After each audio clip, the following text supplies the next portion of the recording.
that.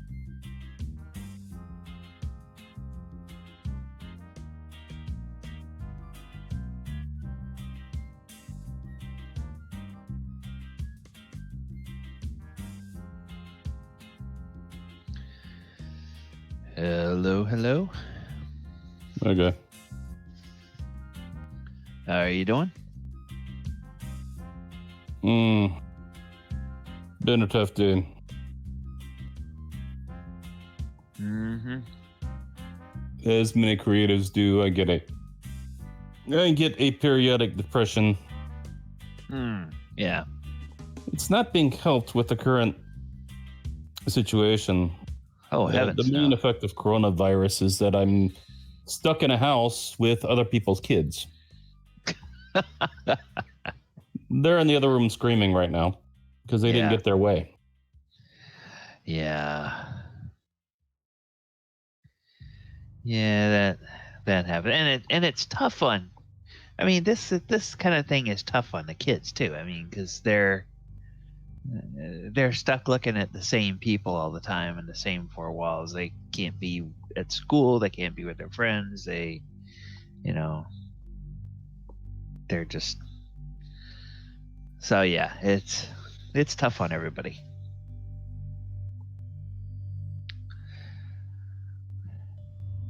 I long to get on with my life in Knoxville, but I can't find the place. At least I can't get accepted at a place. It's actually easier to get in around Orlando than it is to find one here. I had this strange experience of realizing just how much culture and live theater and all that kind of stuff was in Orlando because of the fact that I moved away for a number of years. In the mid-90s, I took a job with Best Buy in a corporate office because I grew up here in the Orlando area, and their corporate office is just outside of Minneapolis, Minnesota. It's a little suburb of the Twin Cities. And when I first moved up there, I thought, wow, this is great. I mean, they've got, pro sports. They've got, a vibrant theater district. They've got restaurants. They've got all this kind of stuff. It's a great town, and it wasn't huge. Minneapolis, St. Paul is not a huge metro area, but certainly bigger than Orlando is. And then when I moved back to the area, after my mom passed away and my father got sick and started needing someone being closer by to look after him, I came back here and I realized, wow, there's like tons of live community theater, and there's all this stuff, and it started to dawn on me that it was the influence of all of the stuff at the theme parks, that initially draws people in, and then all of this other stuff sort of grows up around it. And clearly all of the destination places like a Medieval Times and all these others are part of that, but then there's all the little community stuff that grows up around it too. And then technically not true. Oh, really? Technically not true. Yeah, Medieval Times predates the popularity, and I think the building of most of Disney World. Oh, okay. But yeah, to your point, I mean, what do we have along I-Drive? We have all this stuff that's been brought into the area. Yeah. In the theater world, we kind of get those people, but we distribute them. You get these creative-minded people, right? But they get distributed more among the North Orlando area, and so yeah, it does affect that. But professionally, it doesn't. If you go into that business, it's not as good to be in Orlando. Right. Yes. And that's what I mean. Like, you have all of this stuff, like, and goodness knows how many of those are never going to reopen, but all those little small theater places that range everywhere from Winter Park and Winter Garden all the way through downtown and other parts of the city. A lot of those may not survive this and may never come back. And I certainly hope they do. But you've got, like you say, all these people that, have maybe a real job and then do some community theater on the side, or they have a day job playing live music at one of the theme parks or something like that, and then they do theater on the side because that's their passion. Yeah, that sounds like a cool deal. Yeah. All right. Well, hey, it has gotten to be 8:00, so I'm going to turn off the music, and I am going to apologize to everybody for me just oversleeping a little bit from the nap that I took. But Vern and I were just chatting. This is the week when the whole social distancing and working from home has finally caught up with my sleep schedule. And probably since Saturday night, it's been rare that I have turned the lights off and tried to get to sleep before 1 a.m, just because I've been up and I think subconsciously just kind of anxious about everything that's going on and whatnot. So I decided I was going to take a nap this afternoon after I finished working, and I almost didn't wake up in time for our session. So who hasn't been nervous and worried, man? It's kind of going around. Yeah. Well, there's a lot to be nervous and worried about. Oh, you got that right. Wesley. How is everybody else holding up? Well, I might have my house in before the end of the month. Hey, that's great, Michael. I'm excited to be home. I know a lot of people are struggling for business right now, but I'll tell you, our medical field is booming right now. Yeah, that's for They're sure. about to work us to death. Oh, yeah, and literally. Yeah, and putting everybody at extreme risk in that field. So God bless you guys, and hope you stay safe through all of this. But that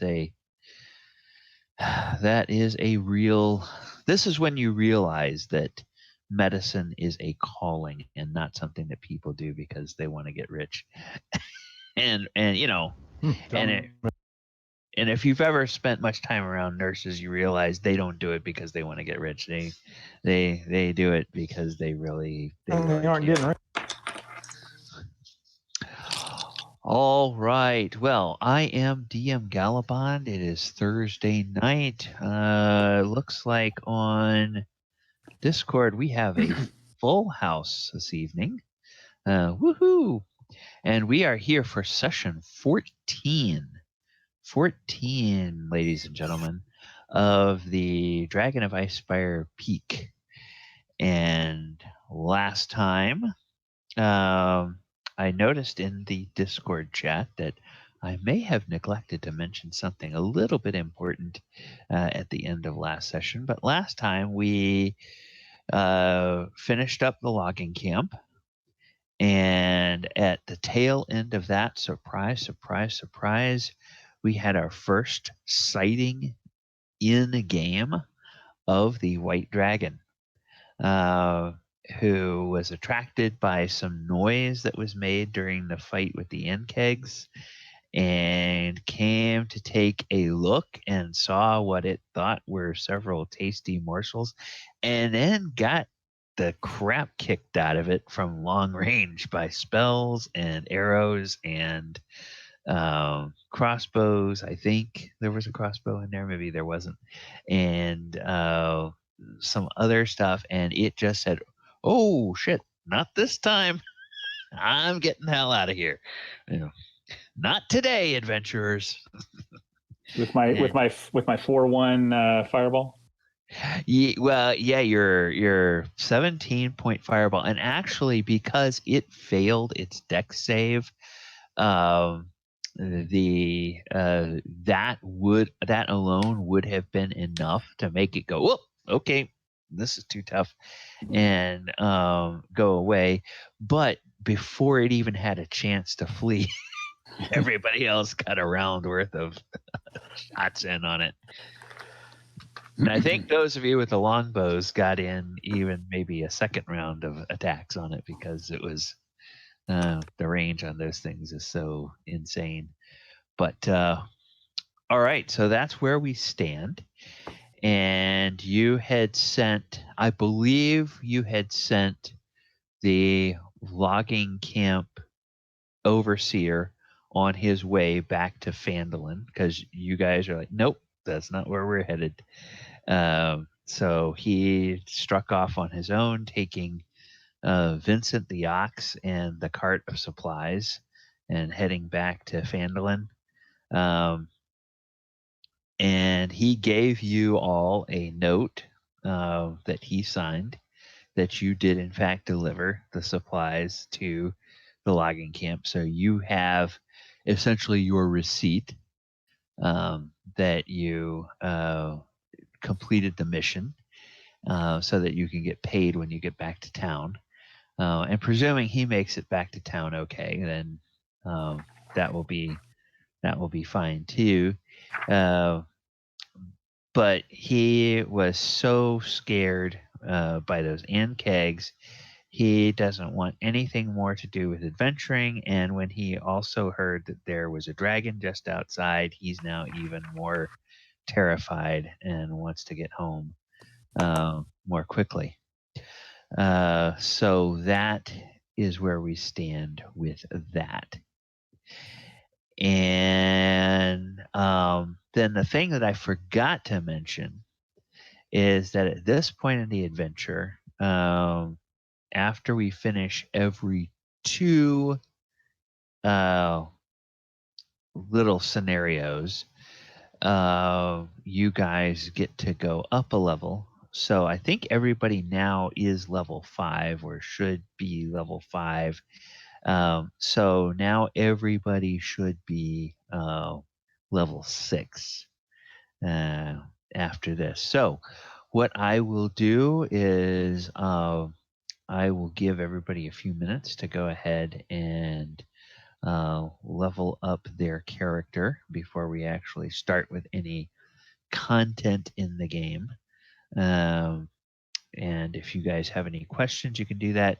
In the meantime, I will, in the meantime, I'll just answer any questions. What spell lists exist in the Essentials game? In the Essentials game, the spell list is I have to go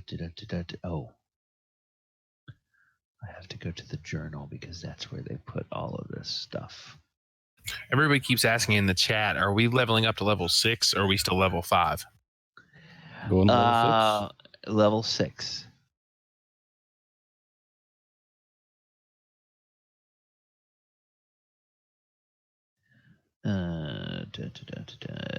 Okay.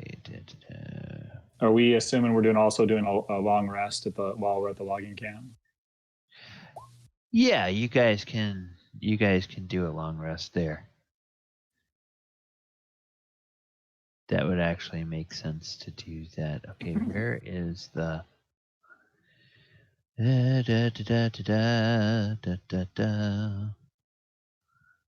Okay, name creatures, magic items.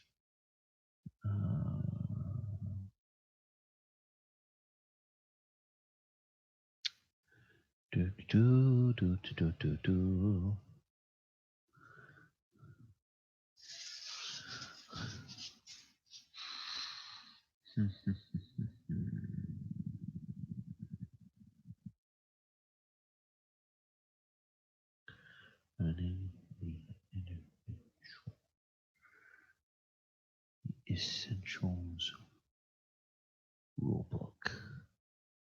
Oh, come on. I could have sworn it was in here a few weeks ago when I was looking for this. Ah, rulebook. I was looking for Essentials rulebook. Okay. Chapter 4, spells.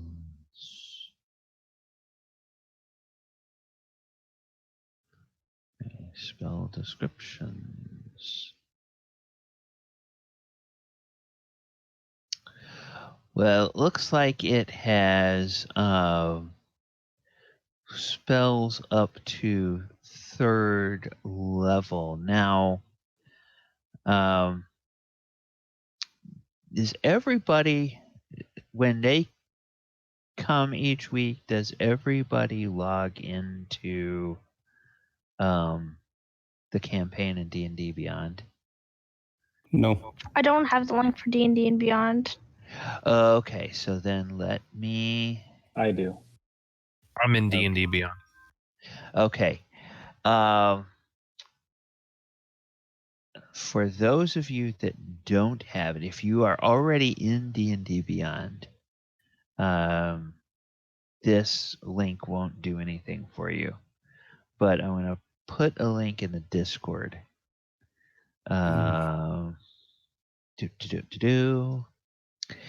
And if you already have an account in D&D Beyond, when you click on that link, it should take you or invite you to the campaign. If you have never set up a free account in D&D Beyond, it may prompt you to set up a free account in D&D Beyond first. Now, the reason I give you that link is that I share my resources with my players in D&D Beyond, and that part of that is the honor system, that you won't go, oh, hey, there's the adventure, or there's the campaign. Let me look at it and see where we're supposed to go to find this dragon and kill him. But that also means that you can go and look through the entire library of spells that are available for your class at your level. Because unfortunately, as I'm looking at the rule book in D&D Beyond, it just gives the list of spells, and it doesn't. It doesn't. I don't think, unless I am missing something looking at the Bard. Oh, this is crazy. Oh, there it is. Okay. Okay, here we go. Here we go. Yeah. Actually, I can do this. Vern, I can share this, and I will share this with you personally, since this is only a list of the bard spells. But that's I don't need the bard cantrips. spells. Okay. I'm worried about the additional magical secrets. In order to know that, I have to know what classifications of spells exist outside of bard. Oh, On the internet, I can just look up. cleric spells, and wizard spells. It's all cleric and wizard spells. Okay. Yeah, that's pretty easy. So let me grab. Okay, I will just do this. So that's for you, and I'm also going to give that to Ivy. There's the list of all of the spells, and then I'll go to the wizard, and I will copy this list, and I will give it to give this to Vern so that you know what those are, and then I also give it to James so that he has that very conveniently as well. Okay, so in your PMs in Discord, Ivy, James, and Vernon, I have put the list of the spells, and Vern, for your sake, I've put the list of all 3 of the class spells. Because yeah, that's a good point. If you look at D&D Beyond, you're going to see the whole smorgasbord of all the spells available at every level to every class, and that's beyond the scope of the Essentials game. So, all right. It just took me a moment to look and find. I had to look under the classes and not under spells itself. Okay, so just to confirm, we can only choose from the list that you just gave us. Yeah. Okay. All right. Because Which means I need to change. even if it's in the player's handbook, I'm not allowed to access that. Right. For this particular game. Okay. Because this is all right. Because I was just picking counterspell, but maybe it's saying you're not going to ever need some of these spells based on what's happening. Okay. All right. Yeah. All right. Well, I will change that and do something else. Okay. All right. Hey, well, welcome, viewer. We are just leveling up because I forgot to tell the players at the end of last session that they could level up. DM boo-boo that the players are getting to deal with now. So we have a patient person on the stream watching this exhilarating content of people leveling up. Bookkeeping. Yeah. Yes. Everybody doing their the D&D version of doing their taxes. Oh, I gotta level up. We should talk very slowly so as to make it interesting for the viewer. Or I can tell you about the faceless old woman. Vernon, no. Who secretly lives in the viewer's home.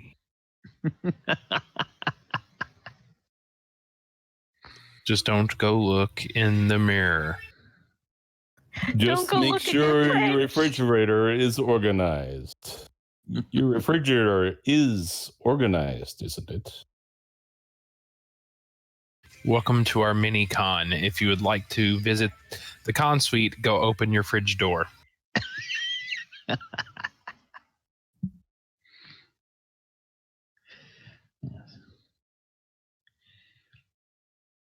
Yes, you can give us each $3 and open your fridge door and find all of the snacks and refreshment that you want.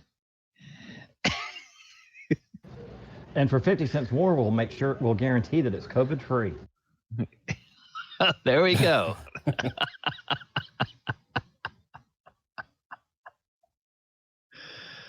Oh, goodness. So I've been playing this whole game with Find Familiar, and it says I wasn't supposed to have Find Familiar. Oh, really? Yeah. Expand reported. What class are you? Just a wizard. Yeah. Wizards have Found Familiar. That's a wizard spell. Yeah, in the normal rules, absolutely. Okay, so I tell you what, Vern and Ivy, if there's a spell that you want that's within your level range that is not on the essentials list, I will give each of you an opportunity to take one spell that is not on the essentials list, since the wizard has been cheating this whole game. unknowingly. That wasn't I his didn't fault. realize. I didn't realize. I know. Oh, wow. Okay. That's what actually originally evoked this question, because it was like I kept coming up with the druid spells that I wanted. Okay. For a fight with a dragon. Yeah. Okay. So There were a couple of different ways, but it seemed like the druids had what's needed for a dragon situation. If we're taking extra spells, Gorrim will take Thunderous Smite.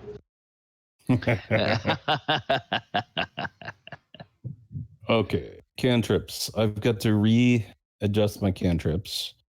I'm going to have to do that manually. And then I'm going to have to add this other one manually. Okay, so I can't do it through the regular means. I'm going to add these things manually then, rather through the character mancer. Okay. If I get a spell from, let's say, my clerisy, then that's still allowed, right? Or do I just not use it? Oh, well, you can add one spell that's outside of the essentials list for clerics. So yeah, in the case of Abinadom, he wasn't adding a spell that was that was from a different class. He was just adding one that wasn't on the essentials list. So is that what you're asking? Or what spell are you looking at, Ivy? For example, one of my cantrips is Spare the Dying, but that's not on the list. But I think that's like a known thing for clerics to have. But oh yeah. Spare the Dying out of the rules for spells. Yeah, that's fine. Spare the Dying should be good. Okay. Isn't there a way to do this from the compendium?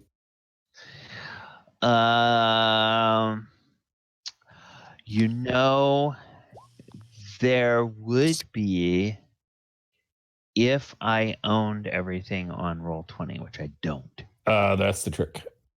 Yes, because I. Okay, I'll tell you what. Since we only have so many sessions, I'm going to put these. I can't quite do it. I was going to say I was going to put these two in on the regular character sheet as opposed to the spells method. Just go to the 5e tools link I put in the Discord chat, and you can go to spells and just copy and paste it in. I can't do that because the computers are not the same computers.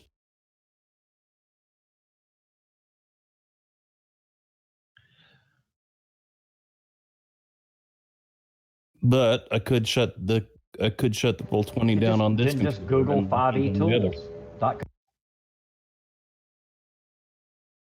Google 5e tools. So what's it give you? The text? No. Yeah, it has a list of all the spells. It has a list of all the spells with the text, all of the stuff that gives you the actual little sheet, like it's been cut out of the player's handbook, and you just copy and paste it directly into the sheet on Roll20.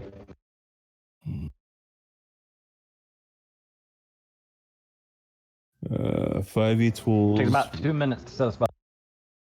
It's taking me a little bit longer to find it. References, rules, Dungeon Master, references, spells.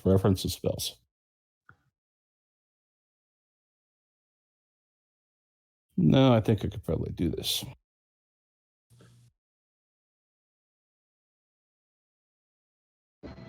.5e Tools is actually working on a platform like Roll20.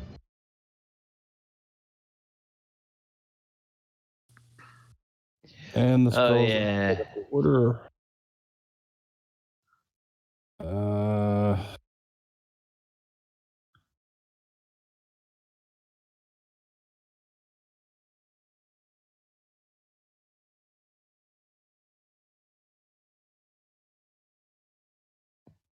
Oh, I see what it does. It gives me the same stuff I do when I just Google the particular spell. Okay, let's see what. So you can like go up there to the filter and filter through by like class or level in class or spell like divination or evocation, that kind of stuff.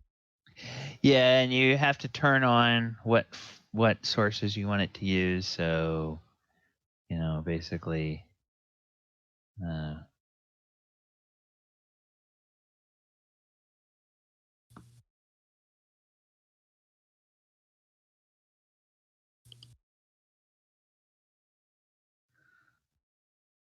Okay, I don't know.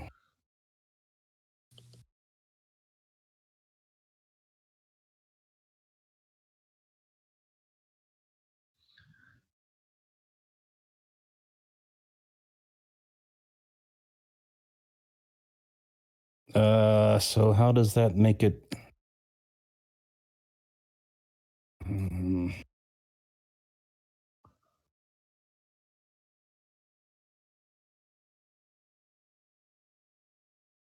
So how do I want to mess with this? For the once or twice that we use this spell ever, I'll just say it and we'll roll it manually, so to speak. But I mean, okay, all right, die.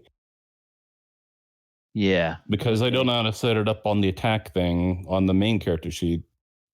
Yeah, and that's probably because the character sheet in this game is actually tied to the rules of the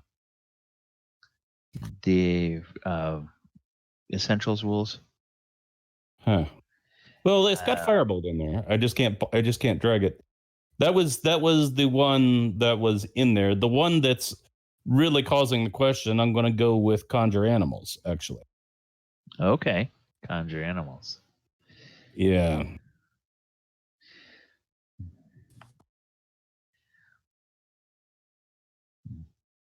So there's no real roll there, but there is a roll with Firebolt. I originally wanted Eldritch Blast, but it didn't exist. Firebolt's fine. Yeah, the thing with Conjure Animals is that, having access to the full description of the spell, you get to decide what option you want to take. If you want 1, 2, 4, or 8 creatures, and then it's got to be it has to be a type of beast, and then there's a challenge rating limit on it. So all of that is where access to D&D Beyond becomes really handy, because if you go in a list of monsters, you can just filter all that stuff out and realize what it is you're. I just do that stuff with the Google. Yeah.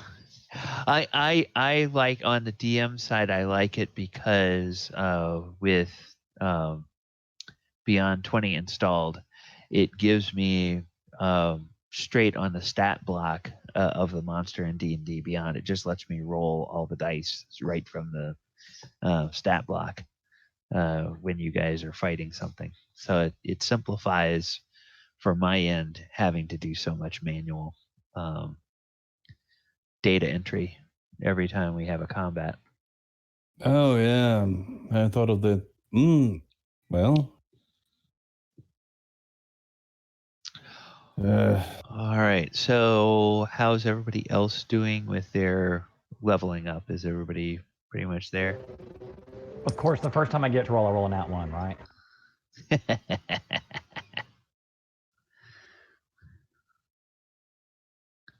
Need to change out 3 more spells. Okay.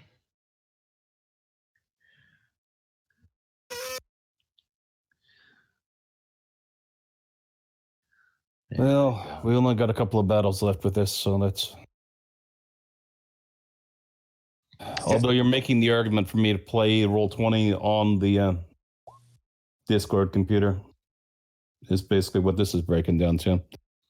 I had to switch it for the Fantasy Grounds game that I play. Well, I've been using Discord just on my cell phone, and then the computer with Roll20 and and D&D Beyond has been working pretty good.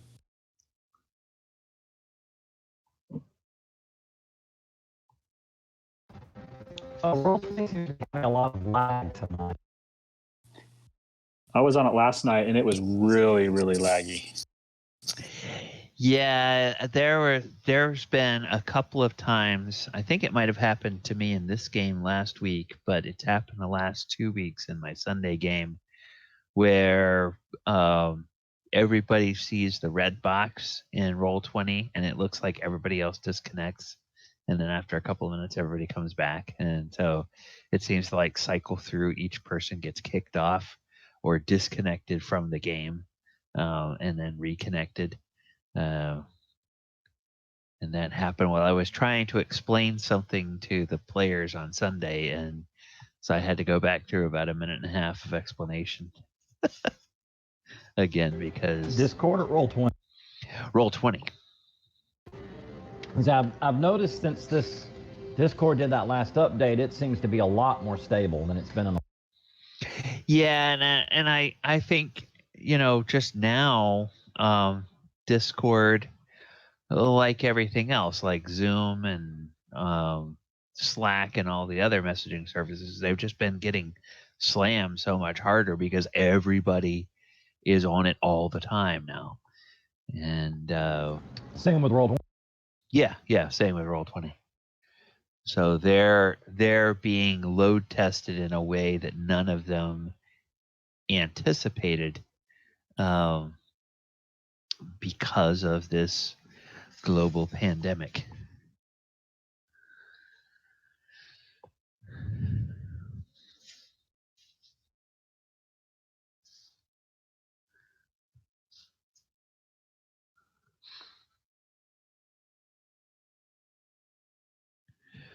Okay, and I am going to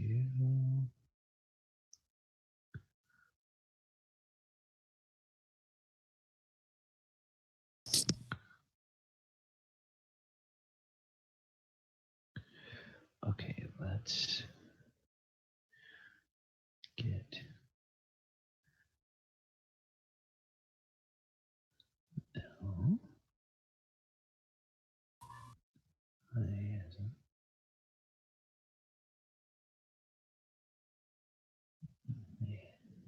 All I can say is I hope now, after this is over, that the government realizes that the medical field have been warning it of this for 40 years. I hope they finally listen and prepare for it.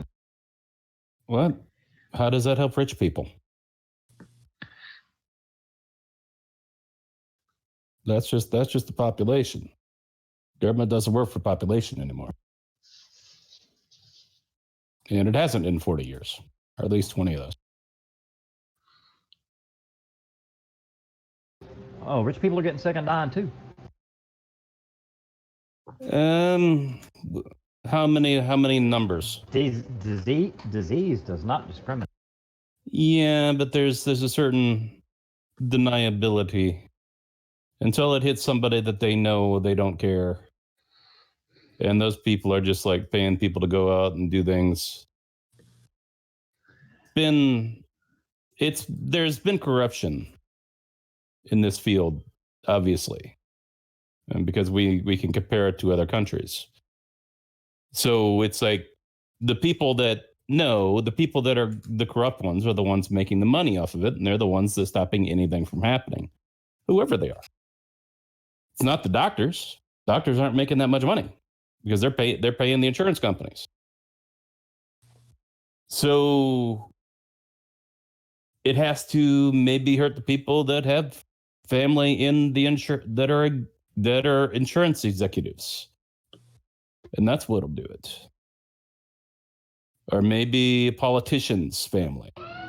I don't mean the insurance and all that. I meant the federal government should have been better prepared. We've been telling them for decades that they need to prepare for this, that it's coming, and they have ignored. Yeah, because they only do what they're paid to do. I don't mean paid the tax money. It's just like 9/11. Everybody talked about terrorism for decades, and nobody really took it seriously until 9/11 happened. Then it was, everything was focused on terrorism for a decade and a half, Yeah, and the effects still linger.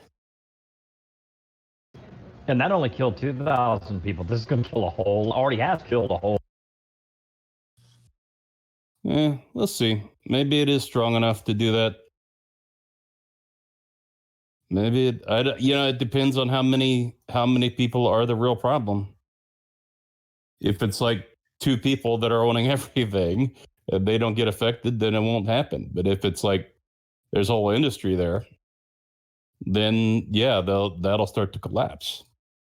They'll finally say, okay, we do have to care for the poor, even though we're in America. We do have to provide healthcare at reasonable prices for everybody, even though we believe in competition. It's like, yeah, we can't jack prices up on medicine just because it's the United States. I'm not talking about all of that. I'm talking about the federal government should have been better prepared with equipment and stockpiles. We've been telling them for 40 years, you need to do this. And they've been woefully prepared. They haven't wanted to spend taxpayer money on it. They want, they're spending the money on useless things. Frivolous, yes. And stupid things. And it instead of spending it on for the rainy day. And the rainy day finally came that we've been warning them about for a decade and a half. Since SARS, the original SARS outbreak, that should have scared them enough to wake them up, but it didn't. Mm-hmm. No. And shake up that FDA and that monstrous moneymaker known as the Federal Food and Drug Administration. Yes, that. Yes, the systematic poisoning of the American population through the use of garbage. Yeah, it's this whole thing is kind of, at least in my imagination, it's all being done by the same basic complex. At least the government is the gatekeeper to all of that. They could have been better prepared to support the hospitals and things like that if they had chosen to listen. They just didn't listen. No, like I say, it's not the Trump administration. It's not the Obama administration. Hell, it goes all the way back to the Kennedy administration. You say that far? Yeah, that's well. As far as medical, you probably know specific medical things that you're referring to right there. Yeah. CDC's been around since they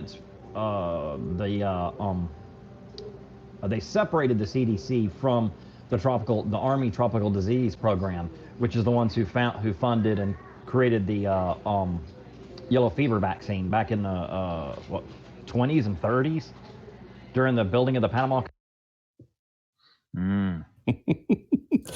So it's been around a long time. That organization's been around a long time, and they've been telling the government one day we are going to get hit by a pandemic. Ebola come along in the 70s, and the CDC screamed, we need to get ready. Something like this is going to hit us one day. And they haven't listened ever since. Yeah. Hey, DM. Yes. So I'm looking at this. So the what you sent me in Discord, wizard spell list. The very last sentence of that says, "See the player's handbook for an expanded version of this list." So does that almost makes it seem like you can use the player's handbook to pick whatever spells you want. Is that? The thing is, like a couple other people were saying, the rule set or the compendium, if you will, in Roll20 that comes with this game only includes those spells. Oh, okay, I got you. So that's the one of the limitations. All right.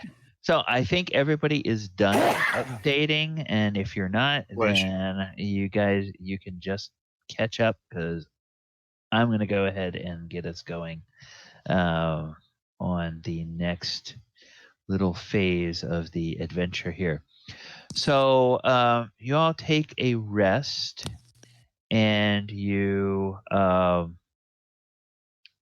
take a rest, and you wake up refreshed and ready to go forth, and you have your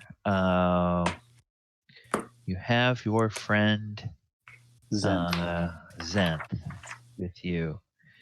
Did I ever put him on the last last map, or did I not? I don't think I did. I think he was hiding when the dragon appeared. Yeah, I think I had him. I think I still had him over at the Dragon Barrow. Is where I had him. Is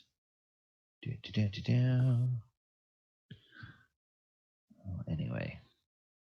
All right. So, be that as it may, we're going to move to. Okay, now I guess I should just go to the loggers' camp for the moment. Was there anything else that you all wanted to do, and did I interpret your correctly that if Tibor Wester wants to go back to Phandalin, he's welcome to do so, but you guys are going to go with the centaur, or if he insists on going back, is that going to change your mind of where your next destination is? I think the last thing that happened with that was that the centaur, the group was bickering at each other for a little while, and that it was the centaur that explained to him where everybody was going. Right. So I don't think that there was ever actually a response to that. I think that was the last thing that happened. Okay. All right. Well, then in that case, Tibor Wester will say, well, you all can go off and get yourselves killed fighting a dragon if you want to, or fighting those shapeshifters that the centaur was talking about. But as for me, I am going to go back to the safety of Phandalin. I'm not going to risk my neck out here in the woods any longer. I've given you the receipt that you indeed delivered the goods. I will take Vincent back to Barthen. I know Barthen well, and Vincent has been a long time possession of his, so I will make sure that he gets back safely. The roads this time of year should be fine. I don't expect any trouble. I can be back there by tomorrow night if I leave now. Tibor, are there any supplies that we could use? Do you have any extra supplies in your lodge or in your camp that we could use for our adventure? And he says, well, you're welcome to look around. I don't know how much there is going to be left. We were due to have this shipment any day now, so we were at about the end of our 2-month supplies. But mainly what you would find would be tools of our trade in logging or just general foodstuffs and things like that. I don't know how much you'd find that would be useful for an adventurer. Okay. Good luck then. And good luck to you. For what it's worth, I hope you do defeat the dragon and bring back tales of glory. But those and kegs were enough for me. That was terrifying enough. I can't didn't imagine. See us beat the dragon? We beat that dragon's ass. It ran away like a coward. I don't think he'll be troubling you again. Well, I Don't certainly worry, bro. hope not, Master Dwarf. We're gonna be bringing you proof pretty soon. Speaking of NKEGs, I'm going to go start collecting vials of acid. Okay. Just roll a. I'm going to ask you to roll a medicine check. To collect those, and that's basically to make sure that you don't accidentally like puncture the acid sac and lose all the acid. You can't get it into the container that you're trying to get it in. Can I give him a help action on that? Yeah, sure. Which means Dorzaphir, you can roll a medicine check, and as long as you get a 10 or better, then Abinadom will get advantage. Okay, yeah. All right, so that 18 Abinadom, that's certainly good enough. Sorry, it's acting goofy. No, that's fine. The 18 is certainly good enough. So you have collected 1 vial of acid from 1. How many did you want to try to collect, Abinadom? I don't know. How many vials of acid do you think we need, guys? I'd like 1.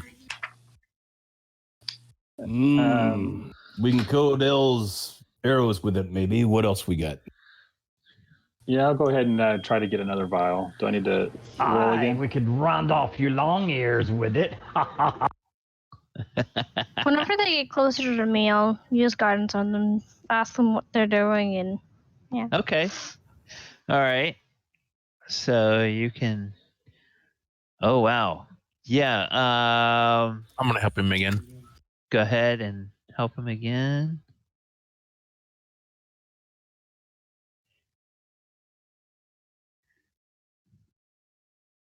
With a nat. Perfect. Okay. So actually, Abinadom, you actually stumble on one that is a little bit larger specimen, and you're able to harvest 2 vials of acid out of that one with a nat 20. Okay, so 3 vials of acid. Yes. All right. So 1 you can use, 1 Dorzaphir can use, and 1 that you can take back to your lab when you build your wizard tower. Is this acid more corrosive as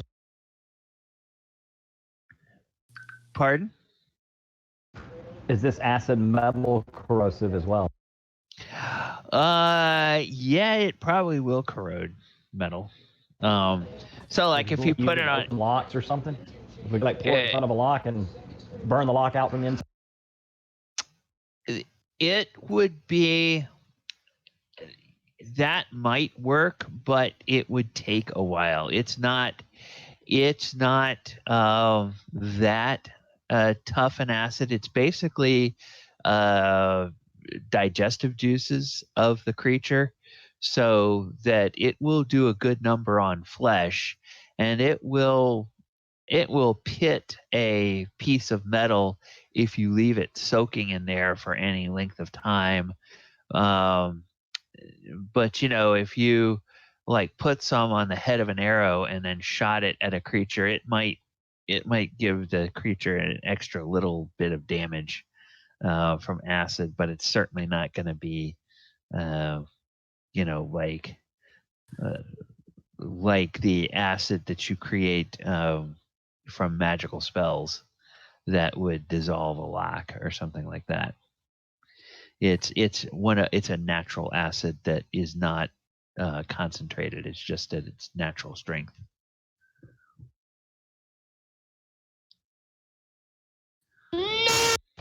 It's the barfy kind of. Whoa. Meh. Someone was making weird cat. That might have just gave me a heart attack. That was super loud and super scary for a moment. I legit jumped. Now my kid jumped in my lap. Okay. So Dorzaphir hit the button, he jumped to my. Yes. You got one of those, and you've got a vial for it, right? Oh yeah. Okay. All right.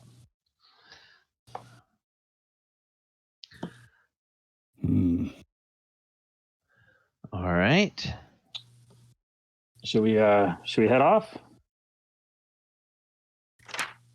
Sure. Xanth, you want to lead the way? I would be glad to.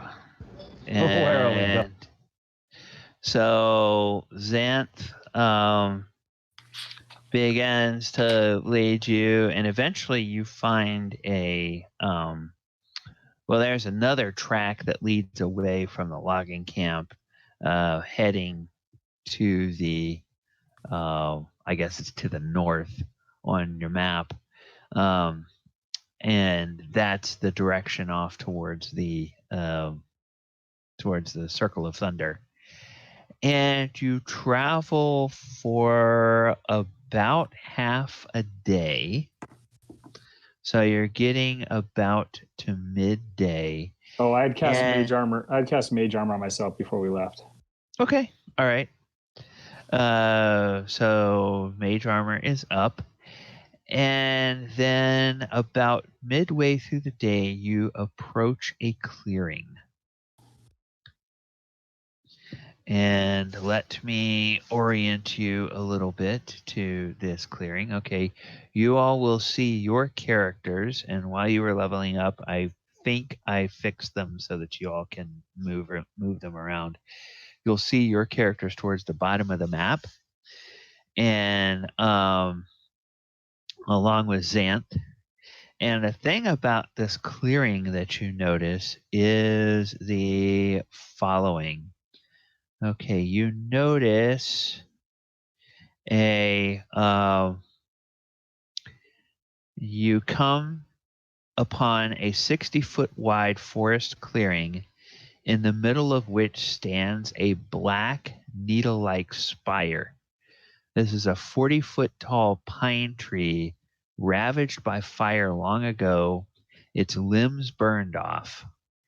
And the ground around it looks like it has never fully recovered from this fire that touched the tree. And tied to the dead tree near its base are several ghastly dolls made of twigs and bound with black hair.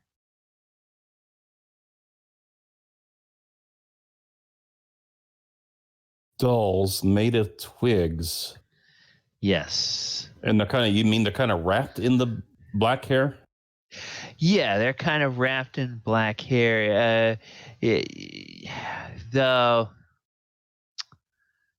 best thing I can think of to help you visualize it is for those of you who watch a lot of American television. A few years ago, the first season, the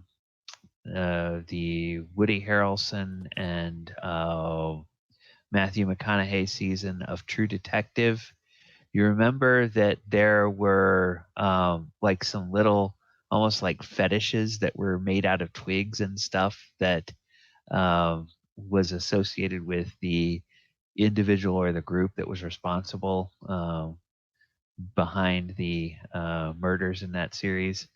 That's the kind of thing you're looking at. So it's like crude things that somebody would make in terms of crafts that look like they might have some sort of symbolic or religious significance.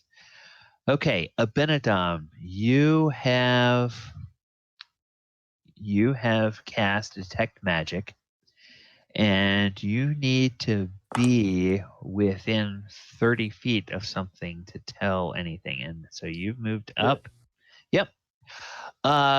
This area where the ground has not grown back, you can immediately tell that there is a strong aura of transmutation in that area, and it seems to get stronger as the field grows closer to the tree.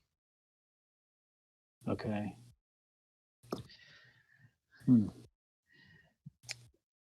And anybody that wants to can give me a perception check.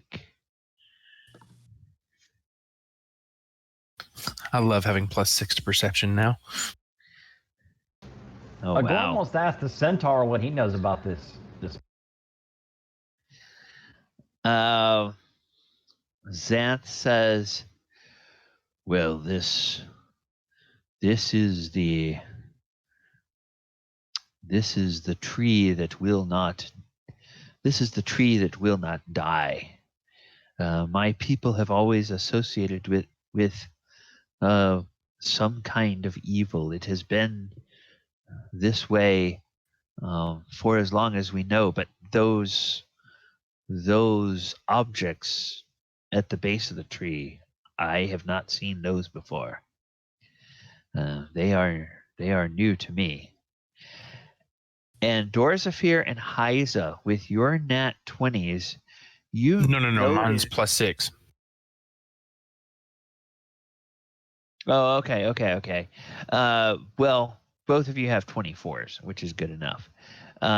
With your 24s, you both notice something about those little fetishes, which is that even from this distance, you can see that they appear to be twitching kind of rhythmically. That's creepy. We shouldn't be here.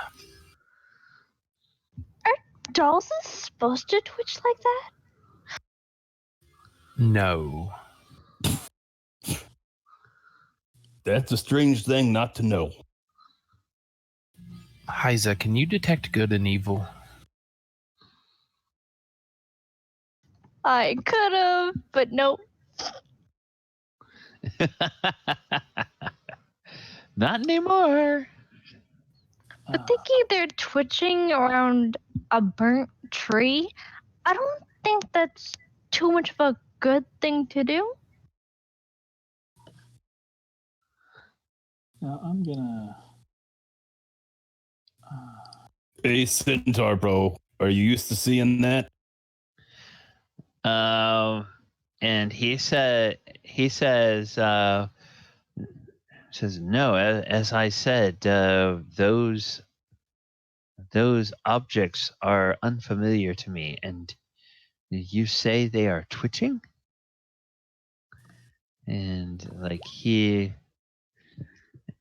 gets a little closer, and now that you all have said something, he gets about there. And Gorrim, you too, when you get about that close, you can tell indeed that for some reason those things are twitching.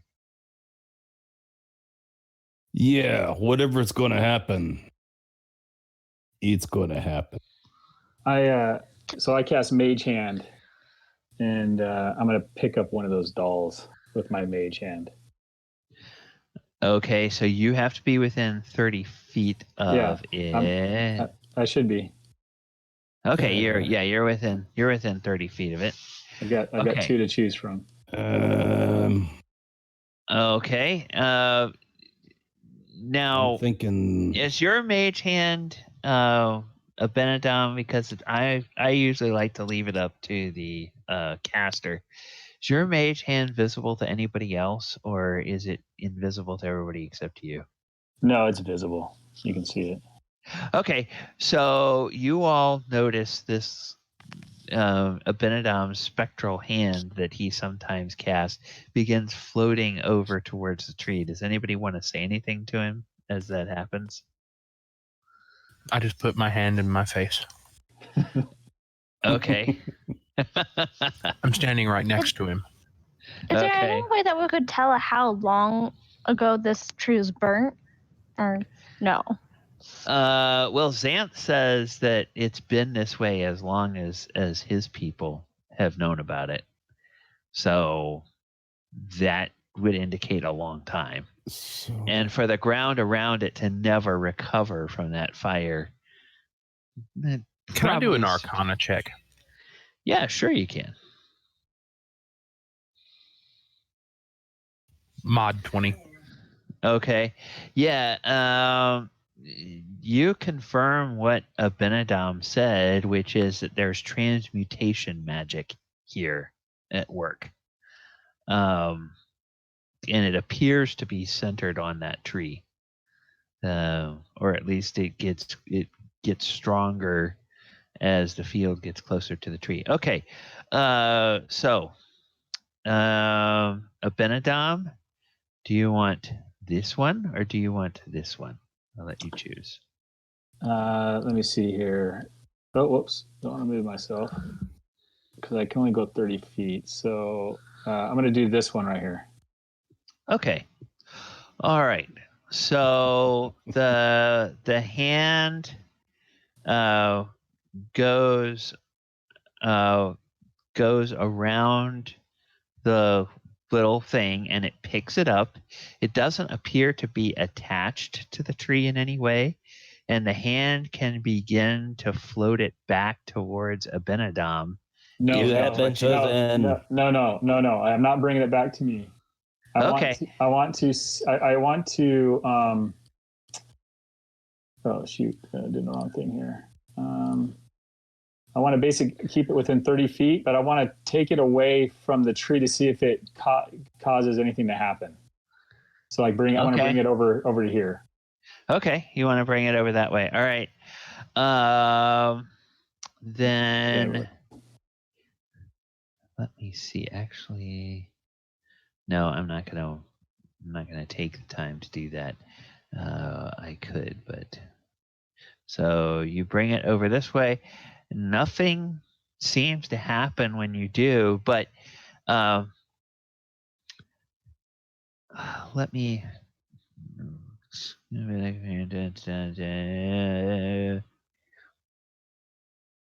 you know what? I think I figured this out. Okay. It doesn't say that the hand gives you any kind of haptic feedback at all, but it basically. So in other words, you don't get any sensations from your spectral, from your mage hand. No, yeah, I just wanted to see if by removing it from the other three and from that tree, if I can discern any change taking place in the area.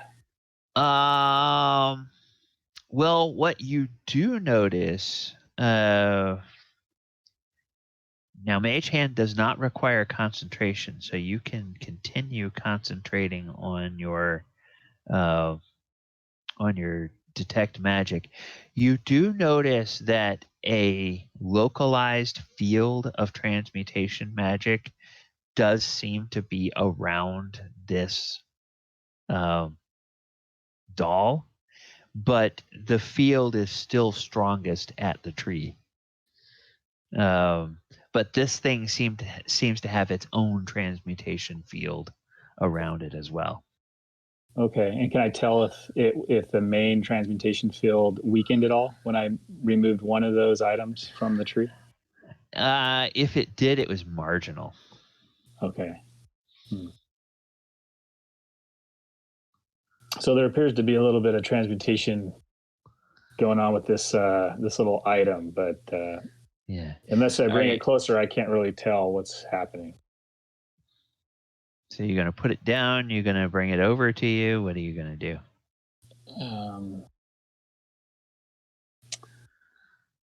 I'll start bringing it closer to me. Okay. As it comes closer now, all of you, Finn is like, okay, these guys are doing this, I'm getting the hell out of here.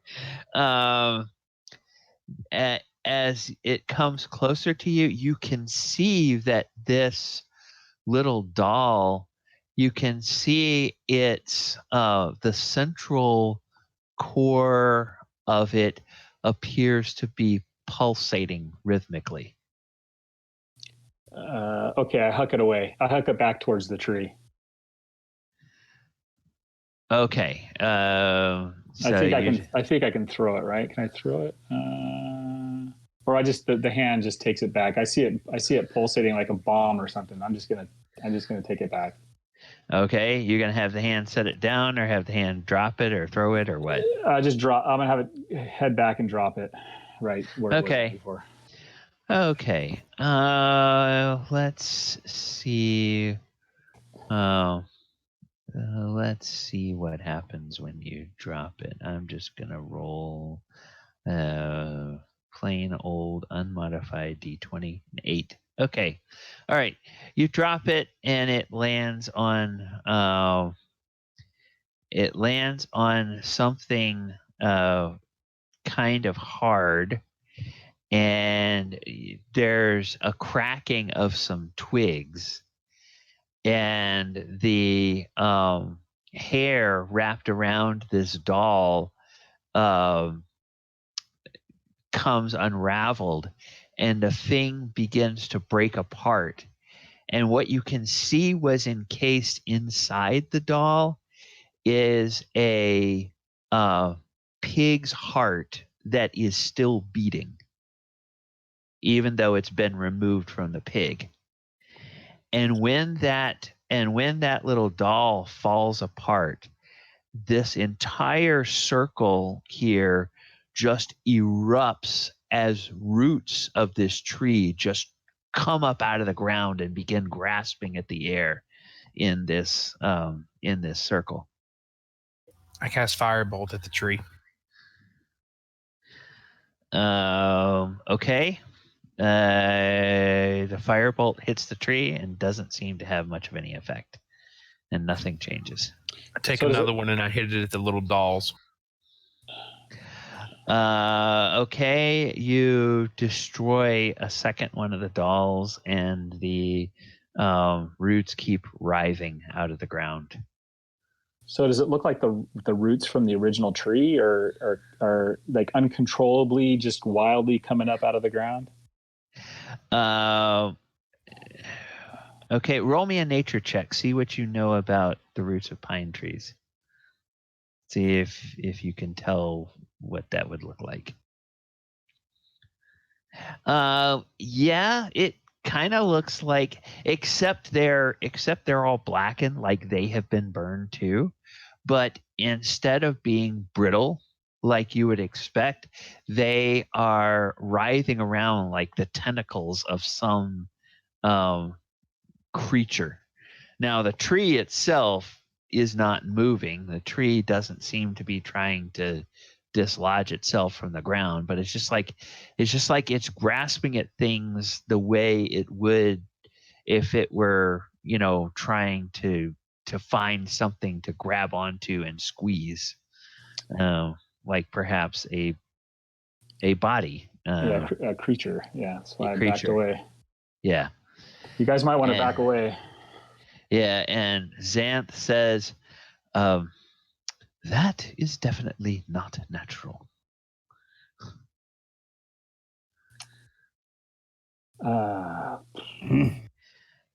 And after, if you guys do nothing more, after a minute, the two dolls that have been destroyed, they quit pulsing. The other two dolls continue pulsing, but the roots stop writhing and get pulled back again underground. And yet you can see that the earth is all disturbed where the roots had come up and been thrashing around. It's like the dolls are keeping the roots asleep. Yeah, I'm wondering if we should destroy the other two and just make sure we're far away when we do that. I can hit it from 120 feet. But is that necessarily a good thing? Well, I don't want anyone else to, get stuck in this thing, whatever it is. So you're thinking if it's going to attack, it better attack us. Why not? The more the merrier. or we just destroy those two things and Better than some poor house. Done. see what I happens. firebolted both of them. Pow, pow. Okay. All right. You firebolt them, and I'm not going to bother with trying to remove them from the map. No, it's okay.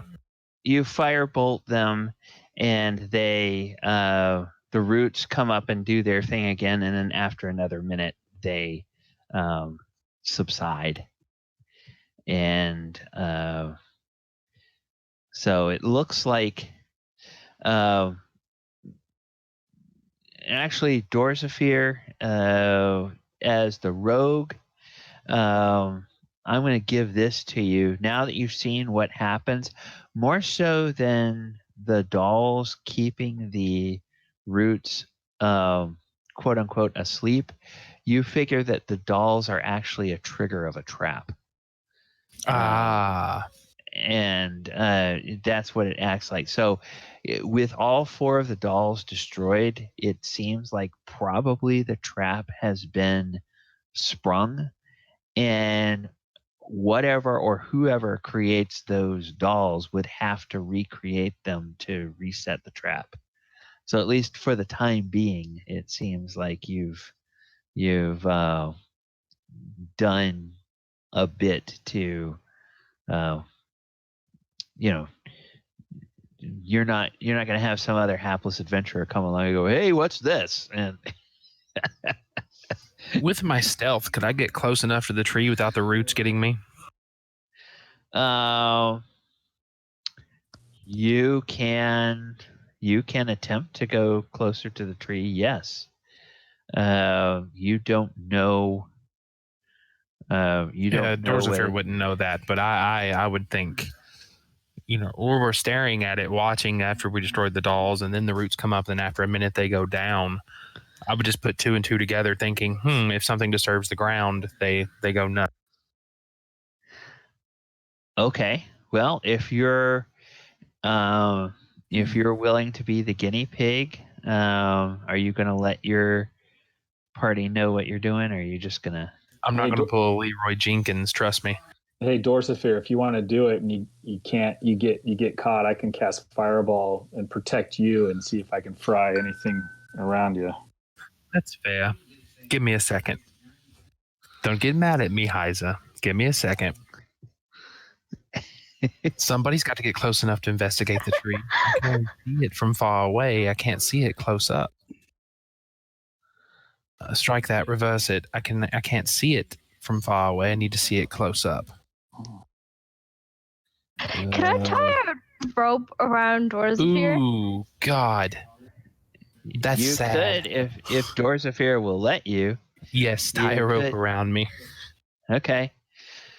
So Gorrim, you be ready to pull in the back. Can we just throw a stone at it or something? Give me a... If I wanted to do that, I have ball bearings. I could just throw them across the ground. Yeah, no, ball bearings are very tiny. And if Finn may be thinking about something like 5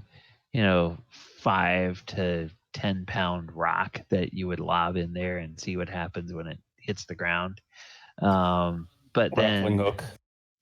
Then also there's the old rogue detect traps 1/2, which is where I close my eyes, whistle Dixie, and just run straight ahead and see what happens. That's what's happening at this moment. Okay, so somebody has to be the guinea pig. Okay, so you head in there and you take a tentative step into the area, maybe? Yeah, I put my foot in. Okay, and nothing seems to happen. Now put it out. Lick the pole. Now put it in. Lick the pole. I'm going closer to the tree. Gorrim walks up. I double dog dare walks you. up quietly behind him and goes. Okay, you walk all the way up to the tree, and as you get closer, you notice that All of the dolls are destroyed, and none of them are twitching anymore. And you walk through that area, and nothing seems to happen. You guys can see his footprints in the dirt that has been churned up by all of these roots, but nothing reaches up from under the ground and grabs him. Lord. Gorrim, if you move into the area, same thing. Nothing happens to you. Okay. Gorrim weighs half the size of a horse. Why don't everybody can come up at that point? Very interesting. So have you checked out the, can you see anything else at the tree, Dorzaphir?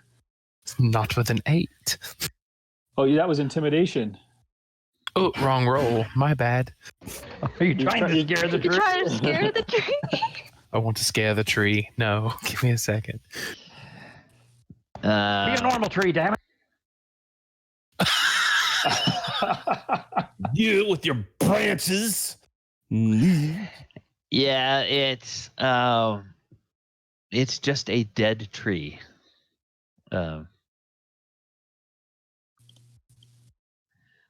And It's dead. Yeah, it's dead, Jim. Lumbering around, not doing anything. Oh, Damn it, Jim! I'm a doctor, not an arborist. Okay, yeah, Abinadom. You, with your investigation roll of a 21, you can tell that this tree was slain by a column of magical fire. And because your investigation roll was so good,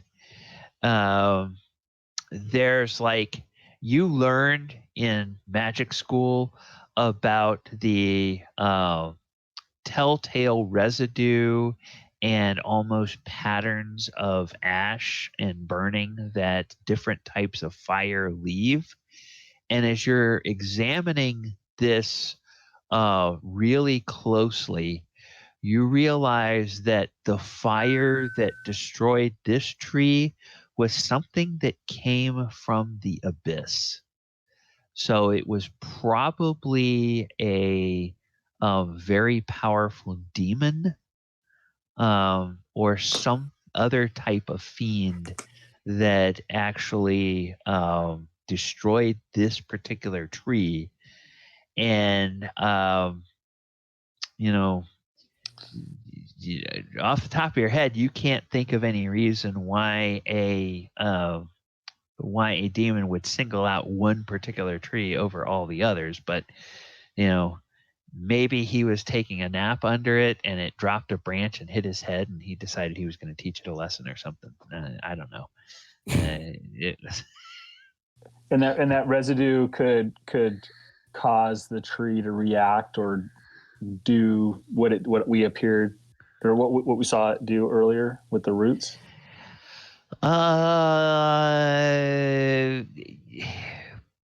That you hadn't ever heard of that, but the roots erupting from the ground and grasping for that almost seems like a perversion of some kind of nature magic. Okay.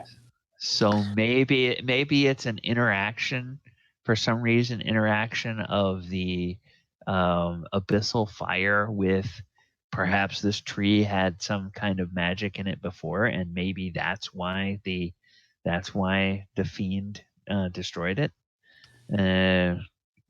Maybe it was connected to some enemy of his or hers. Okay. And I'm still getting the transmutation. I'm still detecting the magic, right? Oh yeah.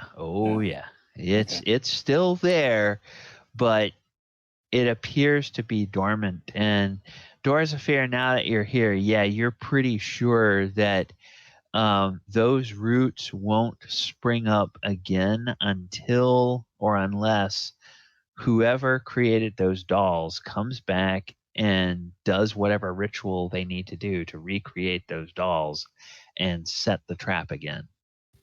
Fair. So, Everybody was safe.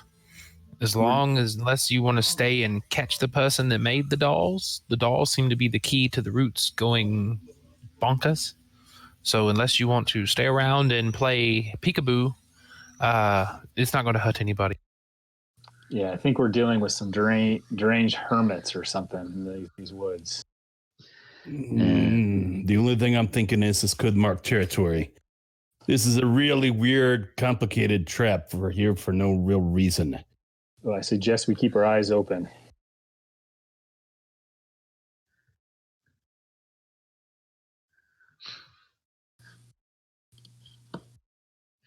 okay. And I'm just Anything gonna else? and I'm just gonna maintain my detect magic as actually, how long do I have? Yeah, it only goes 10 minutes. Yeah, so well, I cast it as a ritual. So every 10 minutes I could recast it.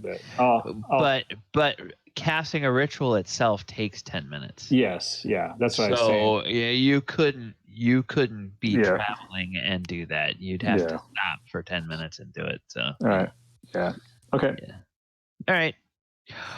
Well, Xanth has not gotten any closer, and he kind of looked a little worried until you walked in there and nothing happened, but that didn't cause him. He says, my friends, when you are done, this place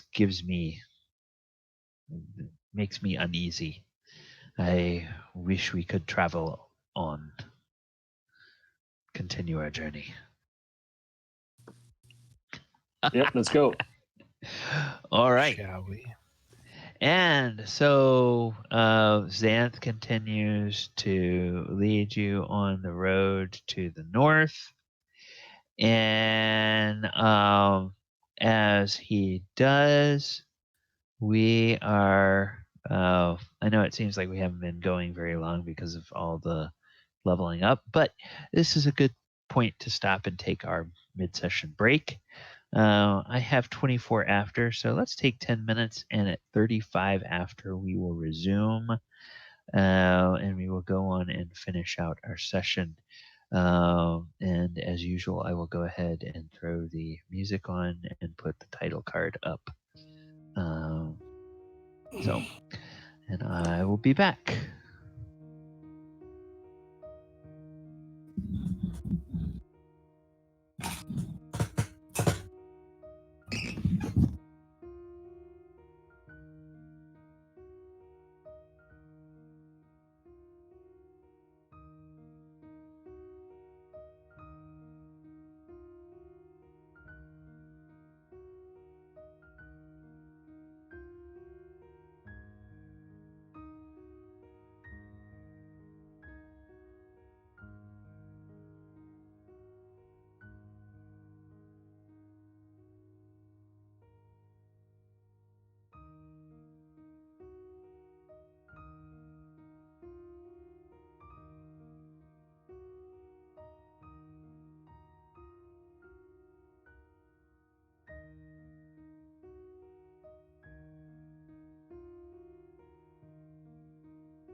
Hey guys. Hello. I'm gonna post the pictures of what's been going on with the house so far.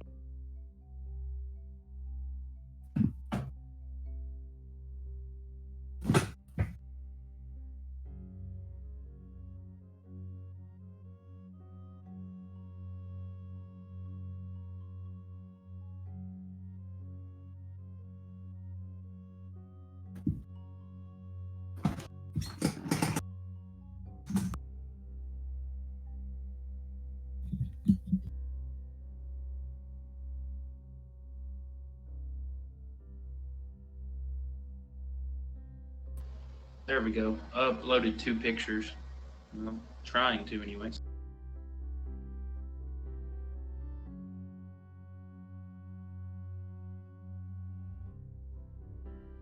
They poured the concrete in today and should have the house pulled in by next week. I'll be excited. Hell yeah, I'm happy for you. Wait, where are you posting it? In the general chat.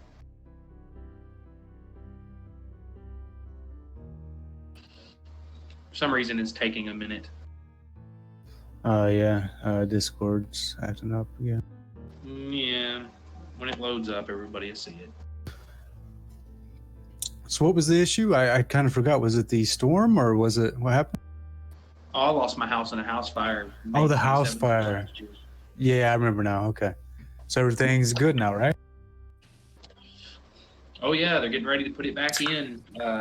It's just going to rain Easter Sunday, and they don't work on Sundays, but it's going to take a day or 2 after Sunday for the ground to dry out again, so they don't leave ruts in my neighbor's yard pulling the house in. Yeah. Did the insurance take care of it all?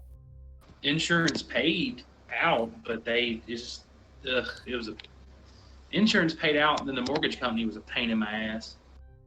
Yeah, they never want to hand over that amount of money just freely or easily anyway. No, they don't. And the sad part is I still pay my mortgage every month, and they didn't want to hand out the money the insurance gave me. Yep. I had to send it to them, and they're like, oh, well, da-da-da-da-da-da. I'm like, no, dumbasses, I gave you a contract for a freaking home. I want my home. Yeah. Took them 6 months to cut the check for the house, and then another 4 months to cut the check for the contractor. Should have made them pay for your living all that time. I was half tempted to make the mortgage company pay, because the insurance company, they cut me off after 2 weeks because they told me they wasn't going to pay out anymore for my extended stay. They said, we were only supposed to give you $50 a day. We done went over that limit. You're not getting any more money. We're cutting you off. Yeah, where the hell's my house then?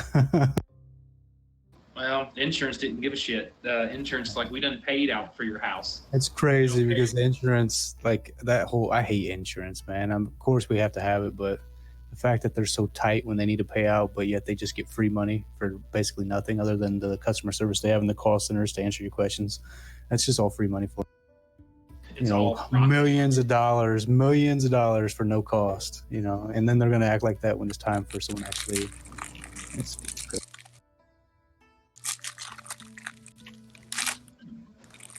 I'm about to say, I think insurance should be regulated by the government, honestly, just to make it more fair. Homeowners, I agree with homeowners and maybe auto insurance, but I don't know about healthcare. Yeah, you shouldn't have to wait months for your shit to come back. Like, when you pay on time every month, like, come on. It comes out of my mortgage, so of course they get their money every month. Yeah, that's what I'm saying. Like, you pay every month on time, but yet when it comes time for you, when you actually have an accident, like, they just take 4 months to make sure you're okay. Like, that's bullshit. Tell me about it.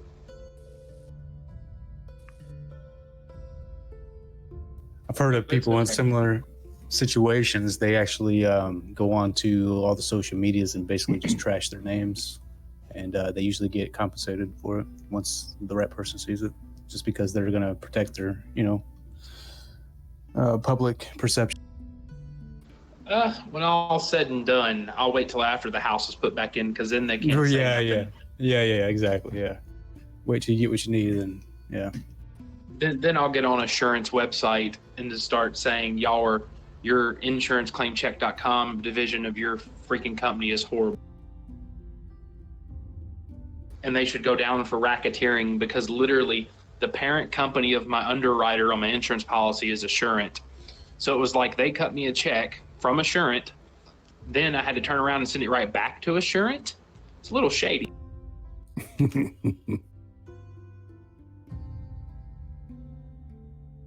Talked to my attorney. I was like, can I get them for conflict of interest? He's like, nope. He said, that's actually pretty standard procedure. It's like, that's insane.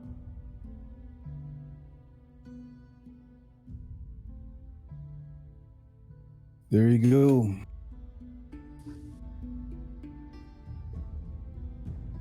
And I was like, can I sue them for pain and suffering and anguish and everything else for putting me through this shit? He goes, no.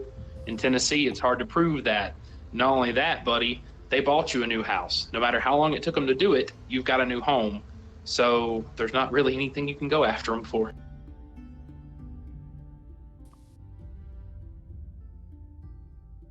Yeah. I just had not necessarily a similar issue, but I had thousands of dollars just disappear out of my bank account, and then spent several months trying to just tell the bank that I didn't take this money out of my account. They made me jump through hoops, sign papers, send them here or there. Fucking finally gave up. Was about to just take them to court, and all of a sudden it just showed back with my account. And they never even told me anything. Never said a word to me. Well, it depends on the bank. Like I said, I have U.S. Bank, and that happened to me. I had a scammer somehow get my old debit card before they sent me a new one. Got the numbers and the PIN and tried to pull money out of my account. They actually pulled it from one of my bank's ATMs, so my bank didn't catch it. I did. And then I called my bank up and said, hey, this wasn't me. They said, you need to go to your local branch. They'll handle it. Just filled out the paperwork, and 7 days later, I had my money back. Yeah, well, what I found out during the process with a little slip up from one of their employees in the call center was basically what had happened was it went missing. I called and said, made my statement like everyone would. And then they send me mail, and after they do their quote unquote investigation over 90 days, and it said, after blah, blah, blah, we've done our investigation, no refund is going to be given because, no error was made, was basically the quote they made, I think it was on the letter. And they said, if you want the information of how we came about this decision, send a letter to a physical address. So I had to mail out a letter. It took like almost a month to even hear back from that. And then finally I called them up and I was like, raised hell about it. And they were like, yeah, when you send that letter, they don't actually start the investigation until you send that letter. So it's like they literally are just waiting for people to just give up and not bother just so they can keep the money. It's crazy. Or just not have to pay out, rather. It's a hassle. Or not until you threaten lawsuit or start the paperwork, then they'll actually do something. Exactly, but it's like until then, they're just ready to just let you take the loss, which is crazy because they profit off of all our money sitting in their banks, but then they're not willing to help us when we need it. Rainmaker. John Grisham. Good book. A Waymaker. Yeah. All right. Hey, everybody. We're ready. All right. Well, so you all trundle along, and you get, I'll say you get maybe another hour or so from the after you pass that tree, and it's good time to stop for lunch. There's a nice little creek of good, cold, clean water that Xanth points out, and a nice shady place where the horses can rest and get some nice, sweet tasting grass, and you all can eat your lunch. And then you head off again, and another maybe hour and a half after that, Xanth tells you that you will soon be coming to an area where the trees are very sparse, and you pass through that for a few minutes before you get back into the dense woods beyond. And sure enough, this part of the forest is a little hilly, and sure enough, you come to this area. And I will go ahead and bring us over to this map. And you all are, about right here or so. As you're heading. Now, you all can be in whatever order you want to. I just basically put you over here on this map from the other in more or less the order that you were from the other map. But if there's a preferred marching order, you all can do that. As you get to about there, you hear some guttural cries off away from you in your direction of travel, off away to your right. And as you look that way, you see that there's a little, it might be an ancient little creek bed or something where there's sort of a swale in between two escarpments. And on the other side of that, you see bursting out of a copse of trees, you see you can't see it because I'm on the wrong layer. There you can go. See it. Yeah. You see a bunch of orcs, and they are they're all howling and screaming in war cries, and then behind them you see a humanoid, and this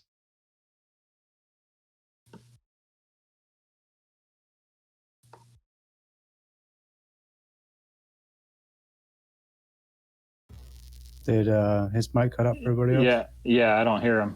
I don't hear him either. He stops talking sometimes in the middle of sentences. Oh, whoops. Am I cutting in and out? What you did for a sec, you were saying you had just revealed the person and then you stopped. We didn't hear what you said. Oh, sorry. Okay. All right. It must be Discord being Discord again. So you see this person, it looks like a half orc, and it's got the thing that's very unusual about it is it seems like it has extremely long claws on its hands. And speaking of its hands, it begins to raise those hands like it is starting to cast a spell. So I would like to ask you all what you would like to do, if anything, before we roll initiative. How long were we resting for? Oh, you took a full rest last night, and then you took basically a like short rest. Between the tree and then now. A short rest. Yeah, short rest. So over an hour. Yeah. Your lunch would count as a short rest. Yeah, I'm going to immediately cast invisibility on myself. Okay. Range of vicious Coward. one. Well, he's 60 go feet. get him, buddy. As I passed around Gorrim again.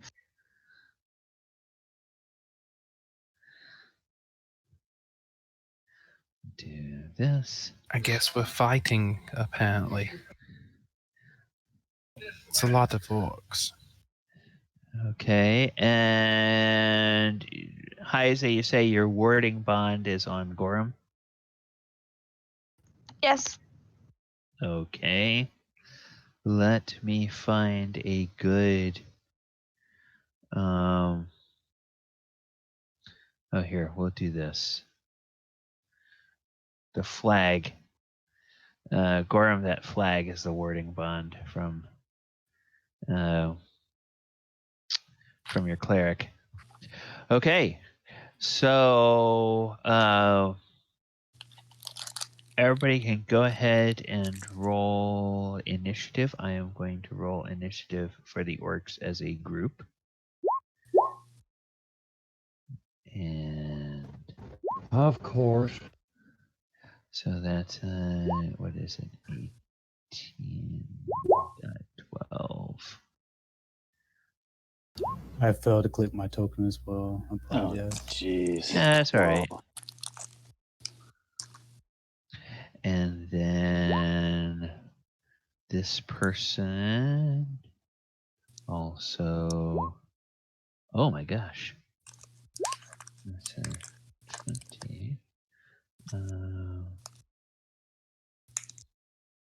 Also, it looks like your initiative modifier, the point whatever, doesn't update as your Dex mod updates. So I don't know what that's about.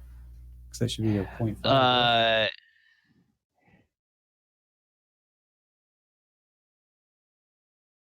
Well, if you're,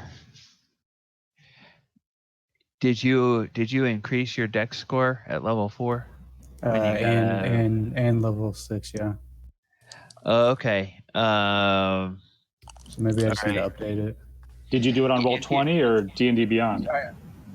Roll20. I did it through the extra settings in your character sheet, so it should. I guess it just doesn't update. Where are you rolling initiative? Are you rolling initiative from the same sheet that you updated, or are you rolling initiative from the other sheet? The other sheet? Yeah, if you updated your Roll20 sheet, then you should be able to pull up your character sheet in Roll20 and click where it says initiative, and it will roll the initiative for you. You don't have to do a formula. It still says 0.2, which I don't understand. It doesn't change from that. And my Dex mod is a 5 now. Anyway, it's probably not important, but okay. Just funny. All right. Okay. Yeah. Oh. Okay. Okay, it is. If you hover over the 16, it says it's plus 5.2. For whatever reason, I guess you had manually put the 0.2 in there. Yeah, there's an option. Okay, yeah, that. But it should be 5.5 because it should be equal to the Dex mod, right? No, actually, it should be 5.20 because it should give you your entire entire score, not your modifier. So that's my mistake then. It's a 20, not a 0.2. Got it, or a 2. Okay, that makes sense. Okay, so let me. Oh, come on! For crying out loud! All these stupid little boxes on the damn screen. Okay, 16.20 for L. Okay, did everybody else get their initiative on the board? I see Finn, Abinadom, Hyza, Dorzaphir, L. I don't. Okay, I see Gorrim, Finn, Abinadom, Hyza, Dorzaphir. Oh, yep. Okay, you guys are all on there. The only person who is missing is The centaur. Yeah. And my Dex is 18 for the tie. Finn and I tied. Okay. All right. So let me do this. It's going to be so we'll give him a turn, and then I will. Come on. There you go. Okay. Oh, goodness. Natural one. Yeah, 3.14. And Abinadom is 18 for a Dex. And Finn, what's your actual Dex score? 14. 14. Okay. All right. I don't think there were any other ties, so we will put this all in order. Oh, interesting. Okay. I get to go first. The spell that the humanoid cast goes off, and there's no visible, at least to your character's eyes, there's no visible effect that happens. However, if you had player vision, if your characters had player vision, you would see a familiar little effect spring up over 3 of these orcs. A similar effect that happens sometimes when Hyza casts spells on you guys. And that's his turn. And then the orcs all charge. Okay, now they are too far away to move and attack. So they are just going, well, I think they're too far away to move and attack. Well, let me see. Okay. They may not be. So that's 5, 10, 15, whoops, 20, 25, 30. And then let me pull the measuring rod out here. Oh yeah, it's too far away for them to do anything. Are those bushes or trees? They're shrubs. Shrubs, okay. 5, 10, 15, 20, 25, 30. Okay, so they're basically all going to be in a group, and they all kind of run up this way. They'll sort of spread out a little bit. Some of them will take kind of a long way around over here. Some of the other ones will be here. Some of them look like they are and trying to go maybe to do a maneuver, like they're going to try to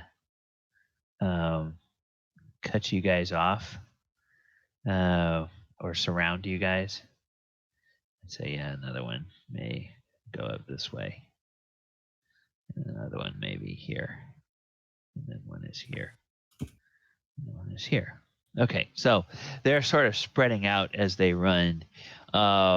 This humanoid just stays put. And L, we are now to you. You have a bunch of orcs that are racing across the field at you. All right. It's like a good place for a fireball. Yeah. Check the distance here. Shoot. All right. How tall are these shrubs here? Am I going to be able to see over them or no? Yeah, you could see over those.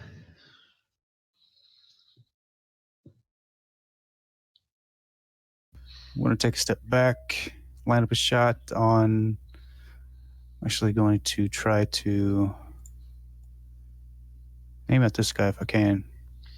Okay, now what are you using your bow? Yeah, my longbow. Okay, all right. Okay. Oh boy. 12. A 12 is not quite good enough to hit. Sort of bounces off of his hide armor. And I let the next one go at the same target. Okay. Oh, that'll hit for 10 points of damage. Okay, so just want to make sure we have the right guy. This guy here. Yep. Okay, so minus 10, and he is bloodied by that. I'm gonna go ahead and action surge and let off another shot at him. Okay. Oh boy, it's not my day. And okay, the fourth one at the same target. Yeah. Or does a crit fail have consequences on that. No, we're not. We're not playing those rules in this game. We'll talk about. Oh man. Yeah. Go ahead and roll your damage. Yeah. How would you like to kill this guy? Just being frustrated with the misses, I kind of set myself straight and just take a couple seconds to aim and just do my signature move right between the eyes. Okay. And he falls down. And that'll be it Okay. for me. Hyza, you are up. What would you like to do? Oh man, she's doing great. Hmm? Okay. Spiritual weapon, you realize you don't have to move any closer to use that unless you're going to put it in one place and then... Yes, I know, but I'm going to attack on my turn as well. Okay. All right. So first of all, ping for me, if you will, where you want your spiritual weapon to appear. Okay, you want it to appear To the right right next of to me. you. Okay. When I did it, so it would have been right here. Yeah, so hang on. I am looking for... Oh. Do you want me to give you an image for the spiritual weapon, or do you already have one? I have one for now. If you want to during the week, you can send me... Oh, come on. Hurry up, dumb thing.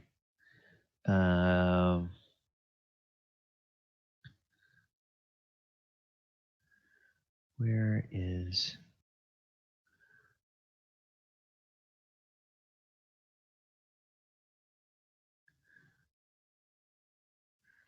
God damn it. Okay. Come on. Roll20 is being super slow.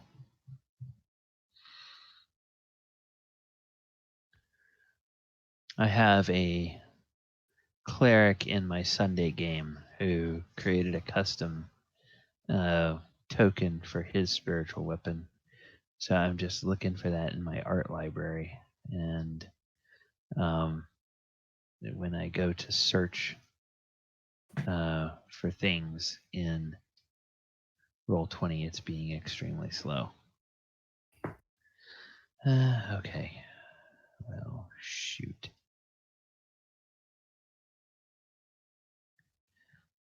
Which may mean that I'm about to get booted from Roll20, but we'll deal with that if it happens. Okay, I'm just going to screw that. I'm going to take a... What color do you want your weapon to be? White. White? Okay. Yeah. All right. We are just going to do...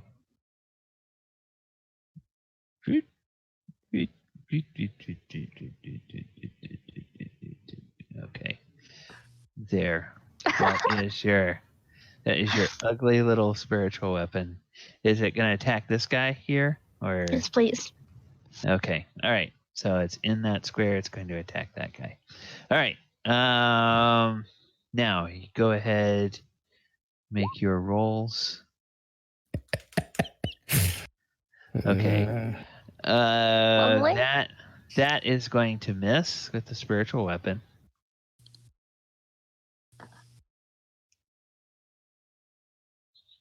And then you're going to attack... Oh, with your quarterstaff. That'll hit. So go ahead and roll the damage for that. 5. All right. He felt that, but he is not yet bloodied. And anything else, Hyza? I think that's your No, move, that's your everything. action, minor action. And Abinadom, you are up. Yeah, I've been debating what to do.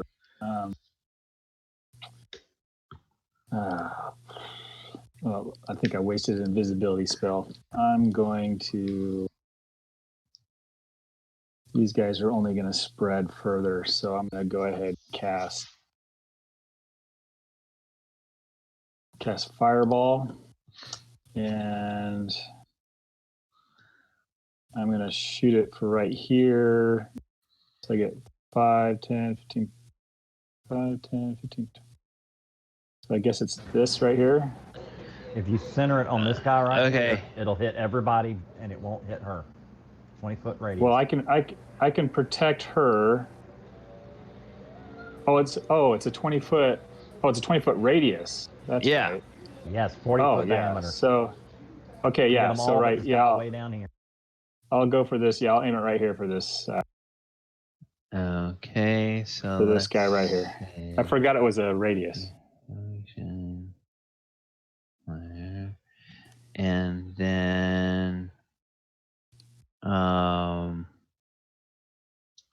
so let us see, 5, 10, 15,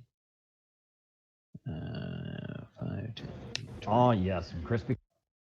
All right, so now we'll do, oh, whoops. Yes, right there. On that guy. Okay, but that doesn't allow me to make that circle. So I need to draw the actual circle in yellow. And whoops, that's not a circle. DM. Use your Alt key, DM. Please. You were given an Alt key for a reason. Okay. All right, now. I don't think Gallibond's woke up yet. Yeah. Whoops. Vernon has never heard him talking about himself in the third person before. Okay. Finn always talks about himself in the third person. No. He spells his name a lot, but he doesn't actually talk about himself in the third person. Yep. Okay, so that's more or less the right radius. Okay. Except out in this direction needs to be a little bit better. Okay. Where are we at? Okay. That's perfect. We have. You're actually giving me a little bit more there, but. Okay. But it would hit him anyways. So it hits. It. It hits all of those. Yeah.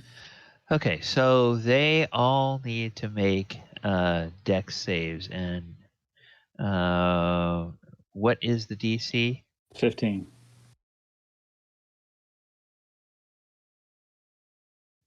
All right, so you go ahead and roll your damage while I see how many. It's 28. It's already rolled. Oh, okay. All right.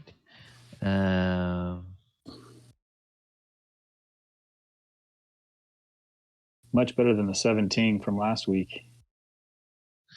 Okay, so let's 1,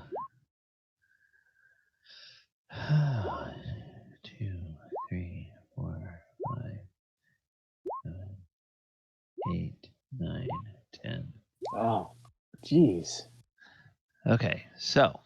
Holy cow.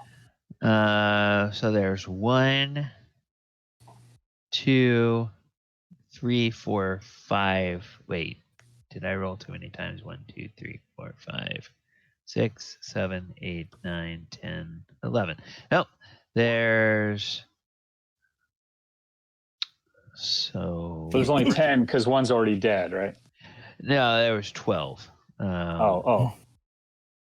2, 3, 4, 5, 6, 7, 8, 9, 10. I'm only counting 10.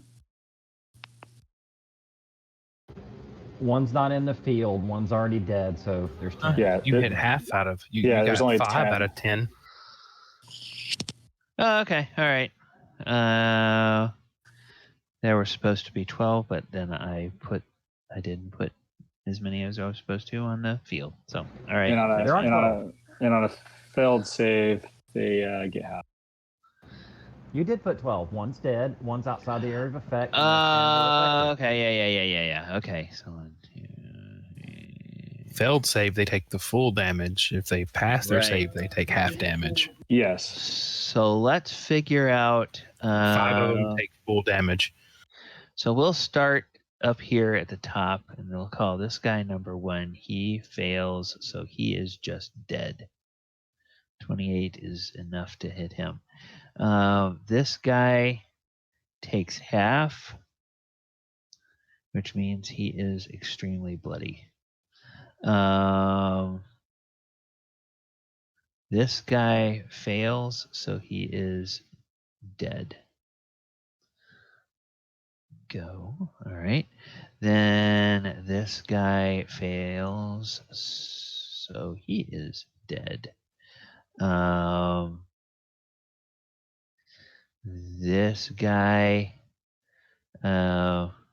saved, so he is bloodied, and he is very close to death. This guy here, he failed, and he would have been dead anyway, but Hyza's already helped him along a little bit. This guy here, he didn't need the help. He made his save. He's bloodied, and he's there. Then this guy here is just outright dead. And then this guy here is very bloody. And then this guy here, he made his save anyway, so the bless didn't help him.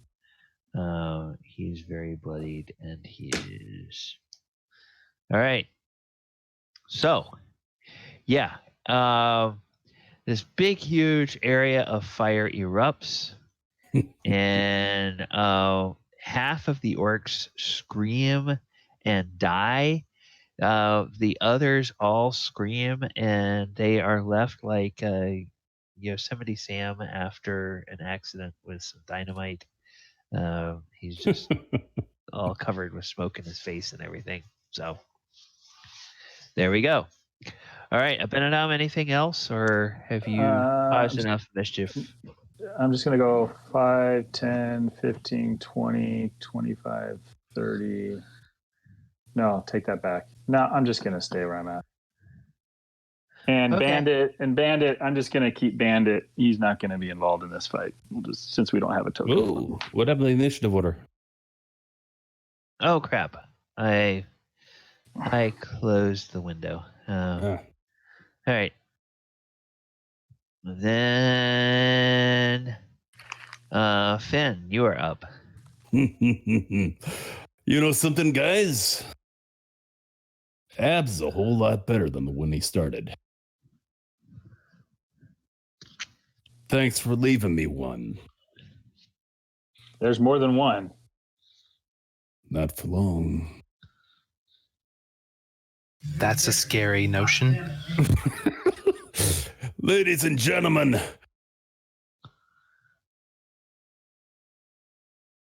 Oh, where is it?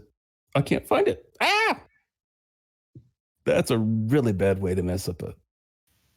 Dorzaphir looks down in his pocket watch. I'm waiting. Yeah, just a minute. Da! Da! Da! Da! With the one you left me. Well, these are still good too. This one, this one, this one. Oh, yeah, and this but one.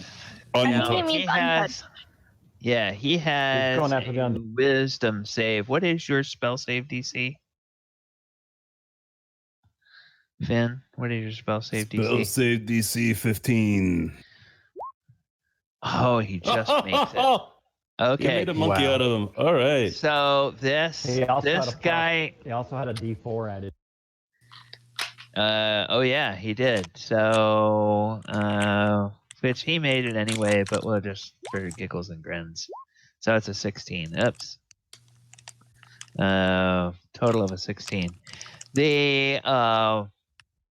You see Finn's favorite little jagged crown start to appear above his head, but then it, dissipates, and it doesn't take effect. And the orc is like, "Huh?" and he's looking at all of his friends who are crisp, and he looks back across the battlefield at the humanoid, and it passes to Dorzaphir, unless Finn, you wanted to do anything else. I think you moved and you cast a spell. Yeah, I'm gonna hold on. Okay. All right. Dorzaphir. Give me 1 second. I'm thinking. Do something out of the ordinary. I'm going to. You said these are shrubs, right? Like, right? They're just like. Yeah, knee high, maybe waist high, chest high are the biggest ones. They're not. Gotcha. So I'm going to go ahead and first use my bonus action and hide behind this because I'm about to do something crazy. So I'm going to move. That was 5, 10, 15 feet. I'll roll for that real quick. Actions. No, hold on. Okay. Now you're There we using go. a bonus action. You're using your bonus action to hide. Okay. Because I'm going to shoot from cover. Well, I'm going to shoot from cover. I'm going to shoot from here. And all right. So you effectively disappear to the orcs, and then which one are you shooting? Okay. That one. All right. So go ahead and you get advantage on the shot.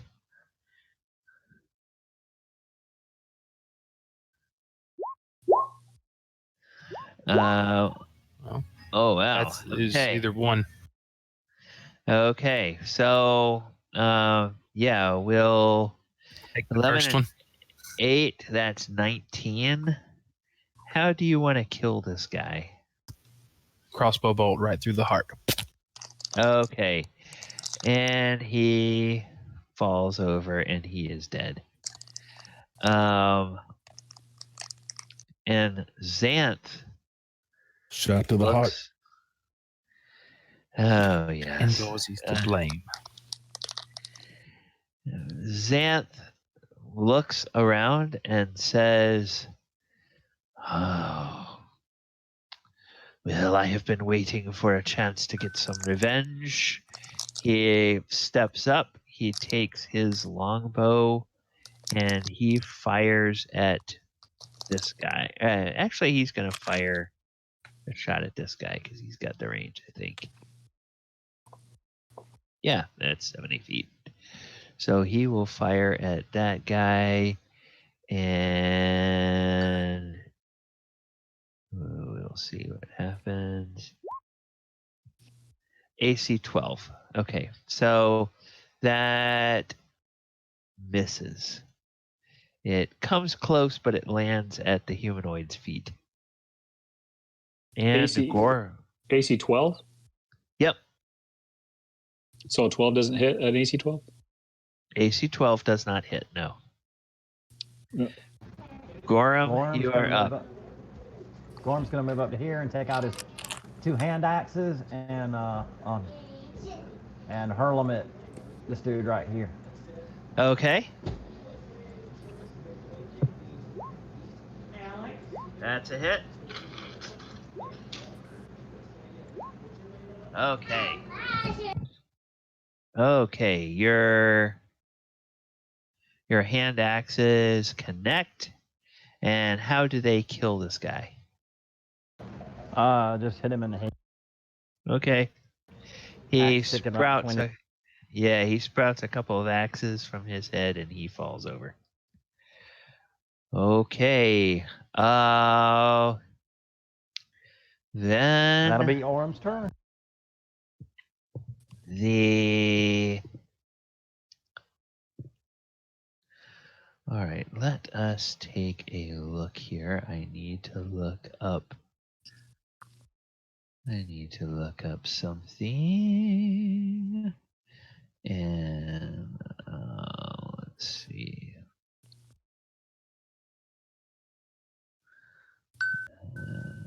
And distance is 100 feet. Okay, so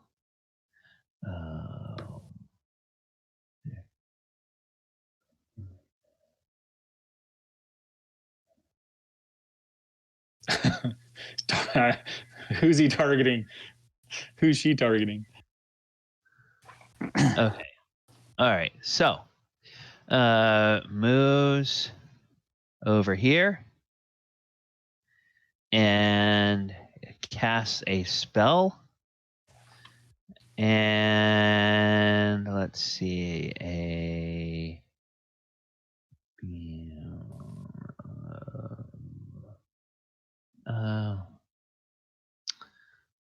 well, shoot, they don't really have that, so I'll just use this. Not entirely appropriate for this particular monster, but it will do for our purposes. What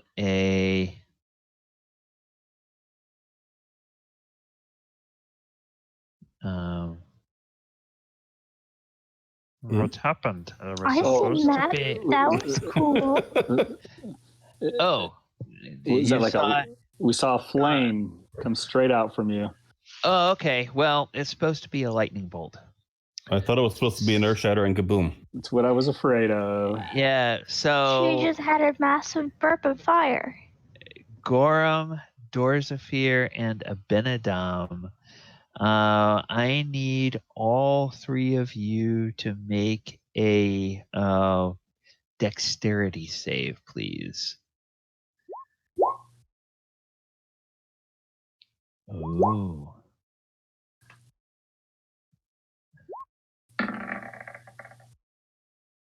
Okay. Well, that's 2 successes and 1 failure. And now let us see. That is. Well, see the damage. Would she have disadvantage on me because I'm in cover, or does cover not matter? Cover doesn't matter, A, because it's everybody in that line, which you're still in that line, and B, also because you shot after you hit, you gave away your position anyway by the act of shooting. So, all right, all of you, well, Dorzaphir and Abinadom, the 2 of you take 12 points each, and Gorrim, you take 24 points of lightning damage, unless you all have anything you can do to mitigate any of that. But I don't think shield does anything for that, right? Because I think I don't believe it increases your AC. Yeah, it doesn't do anything AC. to a dexterity save. So yeah, no, I have nothing. Okay, so crap, I rolled wrong. But wait, well, it'd just been it'd been plus 3 more. Hold on. Well, you already saved Dorzaphir, so you had already saved, so that it doesn't matter. Unless you're trying to use a feature. No, I accidentally rolled just dexterity instead of dexterity save. So okay.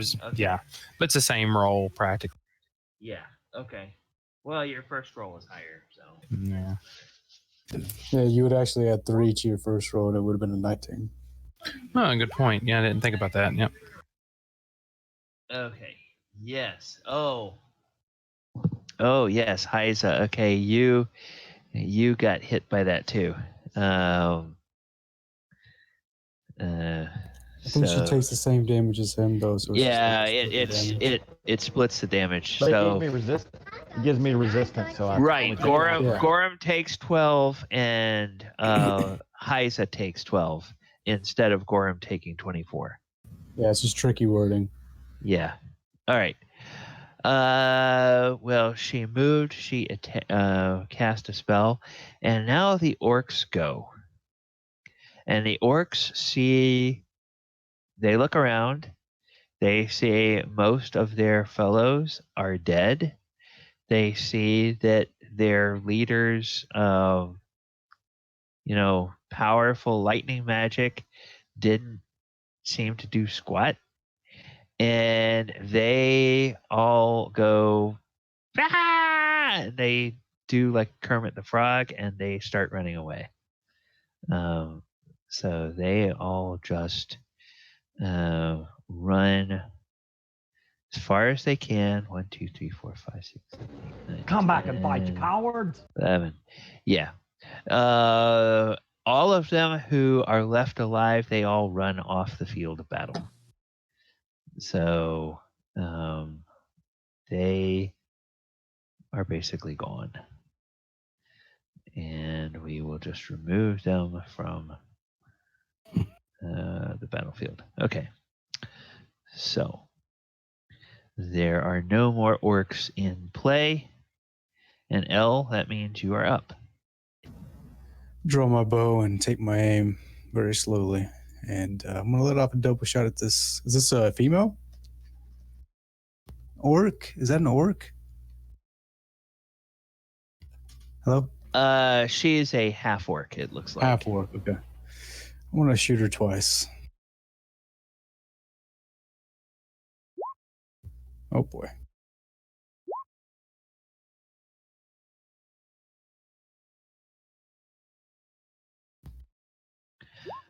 Okay, so 6 points of damage. She will take that. And it appears to be something of a flesh wound. Are you going to move or? Yeah, I moved 25 feet there. Okay. All right. Hyza, you are up. Yeah, your I don't spiritual think I weapon- can change it. Yeah, okay, your spiritual weapon just... Okay, I have to zoom in. There's something weird about Roll20 when you put an item on the board. 5, 10, 15, 20. Okay. Guiding bolt, 120 feet. Okay, make a ranged spell attack. Just the damage? No, it's a ranged spell attack, so you got to Why roll. is where it your damage weapons are. again? You got to Where do click your- where do your these. weapons Change it are? from spell card to attack on your spell sheet. Just go to the main page under your weapons, and there should be one that says Guiding Bolt. Click it.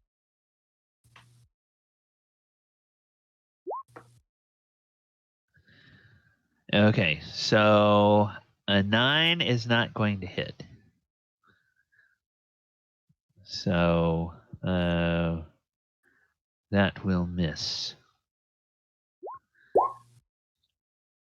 Okay, and then Hyza runs up. And then Abinadom, you are up. Okay. I'm going to 5, 10, 15, 20, 25, 30. And okay, I'm within 60 feet, and I'm going to cast, I'm just going to cast Ray of Frost at her. And let's see, it'll be a 2d8. Whoops. I think it's just the first one. Oh, a 1 and an 8. Okay. So now Ray of Frost, is that an attack spell or is it a save throw? Saving throw. It's an attack spell. Okay. Then you need to roll an attack. You can't just roll damage. You got to roll an attack to see if you hit her. Oh, whoops. So the 9 is the damage if you hit her. Oh, and a 13. That's exactly what you need to hit her. So she takes 9 points of damage. And as we know, since this has quickly become Abinadom's favorite spell, she gets the little snail. So she is slowed.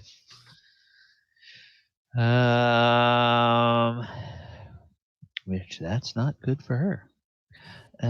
Finn, you are up.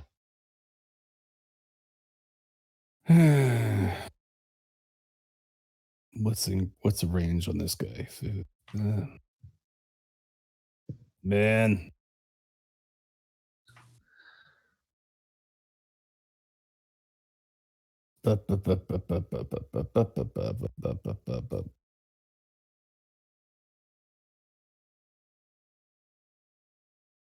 Right.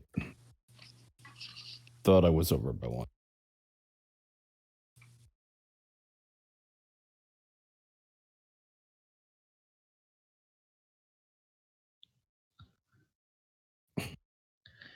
Vicious mockery. Okay. And she needs to do a wisdom saving throw. So let's have her do a wisdom save. And it's a DC 15, right? Oh, that's a failure. So go ahead and roll your D4. Or no, it's a 2D4 now that you are 5th level. 5th level or higher. 4 points of damage. Okay. She puts her hands up to her head and she screams in agony. That's interesting. Okay. Anything else before we move on, Finn? Finn laughs a bit at that one. Okay. Especially because of what I had the insult said. Oh, yeah. You if you want to, you can go ahead and do you want to do the insults in character, or do you just want to let it stand and move on to the next turn? Just let that one stand. Okay, all right. That one was rough. What Okay. I had to buy right there. Okay, Dorzaphir, you are up. I'm going to move 30 feet forward. Here. I'm going to change it up. I'm going to cast Firebolt. Okay.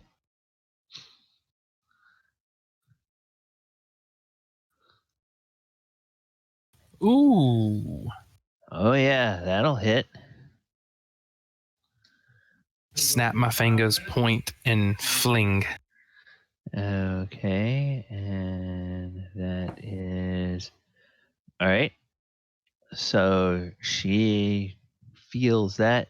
Now, Firebolt doesn't have any lingering effects the way that Ray of Frost does it? Mm-mm. Okay. All right. And then Xanth. Xanth will 5, 10, 15, 20, 25, 30. Will come down here, and he will attack with his longbow once again. Let's see if he can hit anything, and he misses again. And Gorrim, you are up. Gorrim will dash to here. Okay. And then he will action surge. Okay.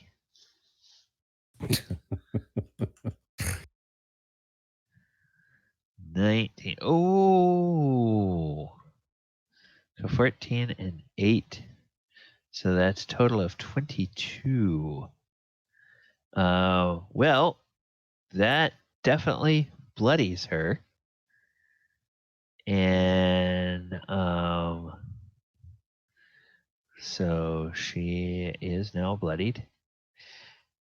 And then it is her turn. And she is going to answer getting bloodied by casting a spell. Jeez. And the spell she casts is let's see. These little special effects. Let's see if they have one for this. Oh yeah, they do. It is. Oh no. Let's make it that. Okay, and then it will be. She casts Thunder Wave. And Gorrim, you need to make a what is it? Let me double check for. So does disadvantage on her not? I guess it doesn't do anything because it's not an attack per se. It's a save. It's a save, right? So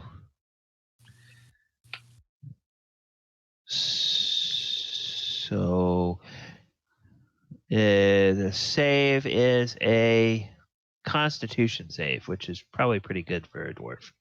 Oh yeah, you easily make that. So you will take half of the following damage.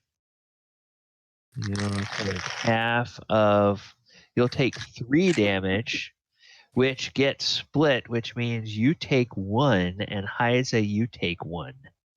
And Gorrim is not pushed away. And then she has no choice. She has got to try to flee, which means that Gorrim is probably going to get, is definitely going to get an opportunity attack. Okay, Gorrim, as she turns to try to flee, how would you like to end her? God. Just cut her down. Down with you. Okay, so. All right. And she falls over and dies. Wow. Kicking it in the clutch, aren't you, Gorrim?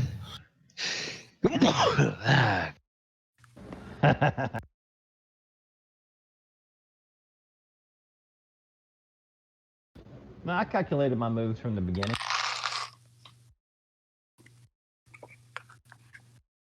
He's a chess player. And with that, the encounter is over. Score 1 for the Adventurers Guild. Yes. And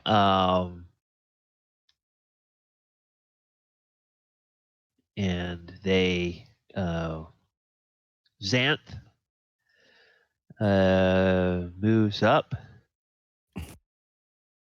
and those of you who were at the fight at the campsite a few nights ago, where you fought the boar that changed into a half-orc after it died, Xanth confirms that this is another one of those. So those of you who did not get to see the body, this is your chance to see the body. And this one, again,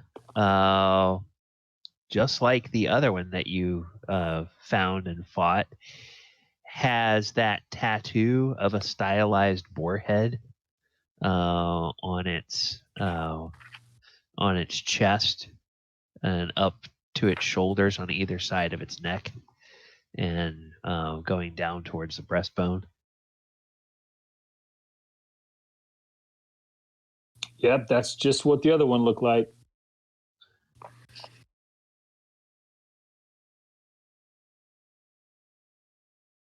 What do you guys think? Pretty weird. That's another one dead. Another one bites the dust. Is there anything on her? That's what I was about to You check. guys search around, and indeed, Ooh. you will find. Oh, nice. Okay. Indeed, you all will find a. You find a potion of greater healing Nice. on there. No spell books, no scrolls, no nothing else with this caster. Nope. This appears to be some sort of a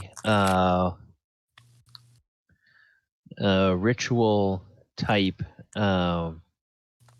caster thing. So you would suspect that she's probably more akin to something like a druid than a wizard. So she probably doesn't use spell books. Okay. She probably could use divine scrolls, but you know, the way these guys are dressed, you don't think they get to towns very much where people make scrolls. If they had a scroll, it's probably something they looted from somebody they fought and killed. So what did I find? One potion of greater healing. Yes. Adding that to my Potion. inventory. Okay. If you are going to do that, then let me go to the magic items. Where the hell is the magic items? Here's the magic items. Where are the potions? Here's the potions. And then we'll do potion of greater healing, and we will put it in. That's Dorzaphir that has that? Yes. Okay.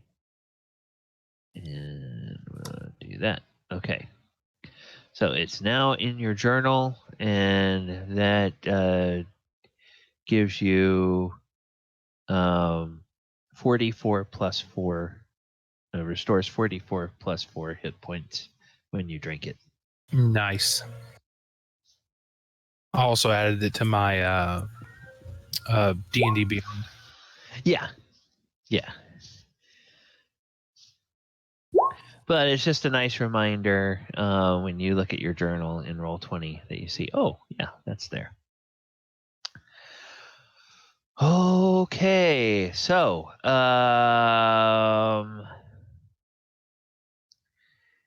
yeah, you all, or Abinadom, you burned the corpse the last time, and I think Dorzaphir was also part of that fiasco. Yeah. So, but We should do before that. before they set the corpse on fire, does anybody else want to come over and look at it?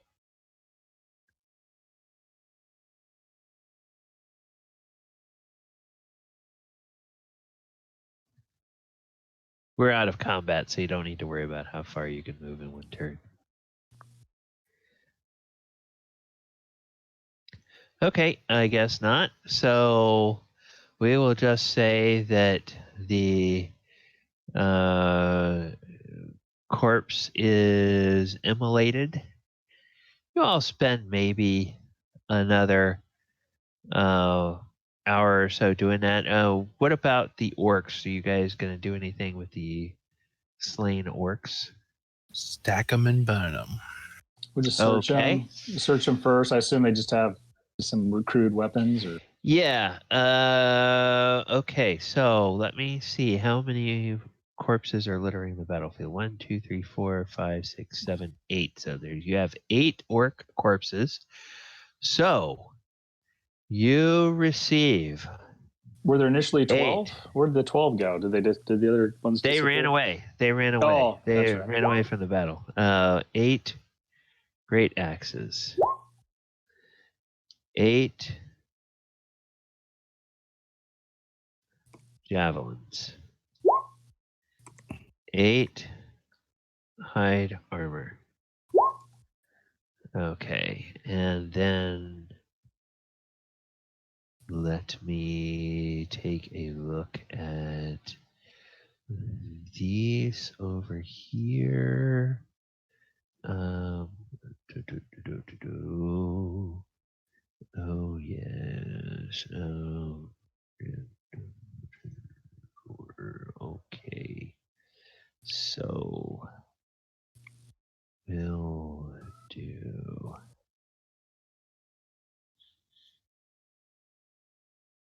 I assume no one needs Alright. the axes, javelins, or armor. So Javelins. Maybe. Javelins are really good for when a dragon flies away from you for a long distance. all right. Well, I've got it in the party loot.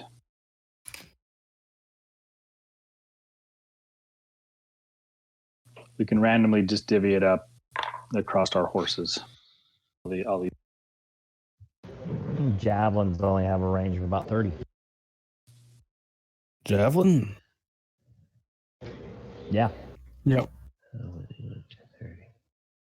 Yeah, these are D&D javelins. These are not Olympic javelins, so they don't have the range of real world weapons. 30 slash 120. Yeah, so that means within 30, it's a normal roll. If it's more than 30 and less than 120, you have to roll twice and take the lower roll. It's disadvantage, is what those slashes mean. So 3 of those, and 3 of those is 5d6. All right, so 5d6. So you find a total. You do find some coin. You find 24 copper pieces. Okay. And then let's see, is there any? That's the next one. The next break is.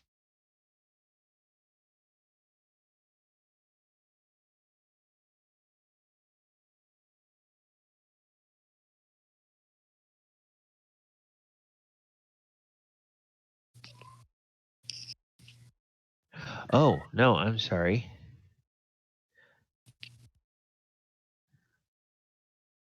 Okay. Take that back. You find more copper. There's 24 plus 21 plus 17 plus 21. So 21, Okay. 21, 42, 42 and 24 is 60. 93. What, 66? 93. All right. So 93 copper pieces. All right. We've got 898 total. Then there's some silver coming your way. And that will be. Now there is only 11 silver pieces. All right. And then there is. Okay, so. There, 60, 70. No, is 81 is the next. Okay, so that's 3d6. 3d6. Then there's 1, 2, 16. 16 and 12. There's 28 gold pieces. Okay.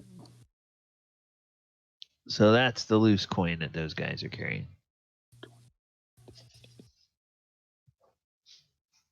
Okay. I got it in there. All right. So Xanth, are any of these the orcs that attacked your home?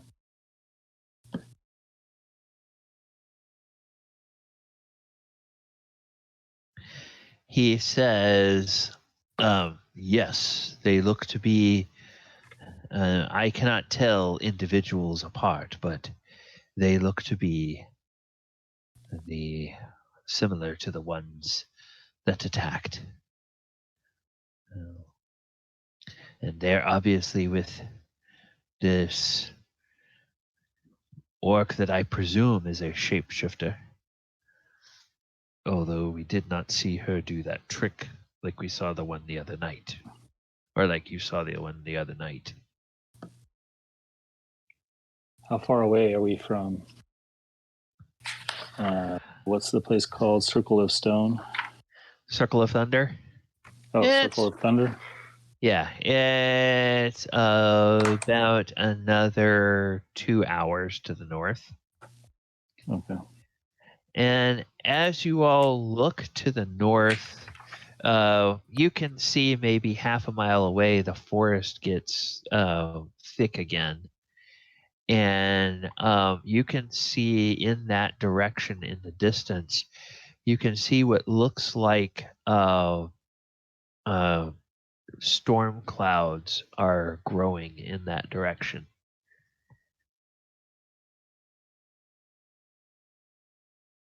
And building. We need to find shelter. Well, Finn's got a cool hut.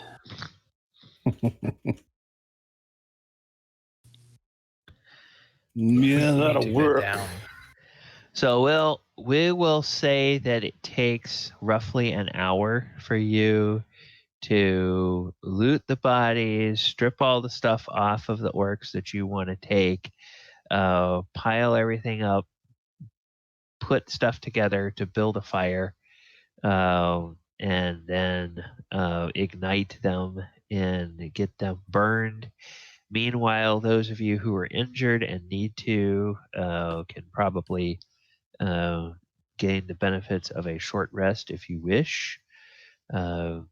Recover any resources that recover on a short rest, or use hit dice or whatever to okay. That is not working correctly. Yeah. For whatever reason, I don't know why it's giving you D4.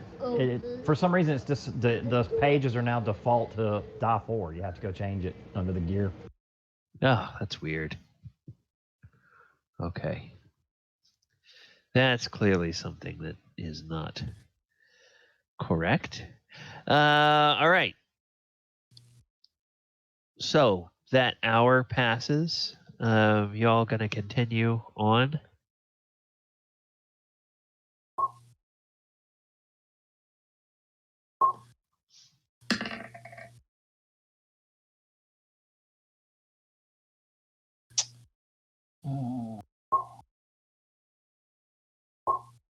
How many hit die can I roll? Let's see, 5. I can roll up to 6. You only get half back on a long rest, though, so keep that in mind. Yeah. If you have all of your hit dice available, if you haven't expended them and they are unrecovered, then yes, you can roll up to 6. But as Chris says, when you take a long rest, you only recover a maximum of 3 at your level. So if I haven't taken, so if I take 2, I get 1 back. No. You get 3. You get up to 3. Up to 3. Back. Yeah. Oh, okay. Because it's half your level. All right. It's not half the ones you use. It's half your level. Oh, I only meant to use 3. All right. Okay. So I get 6 hit points back for 2 rolls. That's not. I only see 1. Oh, okay. No, you get 12 points back. You know, because you did one up above, and then. Oh, that's what I mean. Yeah, 12. That's what I meant. So I got my full back. Okay. All right. All right. Cool. Rolled 20s acting goofy with beyond 20. Okay. All right. Thank you, Ivy. I probably won't load it up tonight, but between now and next session, I'll get that loaded up as a token for your. It's not a problem. Spiritual weapon. All right. Then, are we ready to head out, or are we? What are we doing? Did the storm already pass, or what? Did we? How far away is the storm, or? Okay, everybody give me a nature check.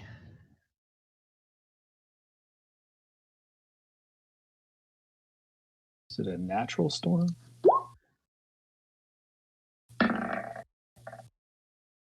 The city boy knows the most about the storm.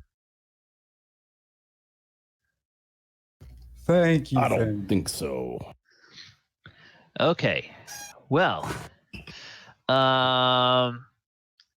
yeah, the Finn and Abinadom and the two of you definitely realize there's something not quite right about that storm.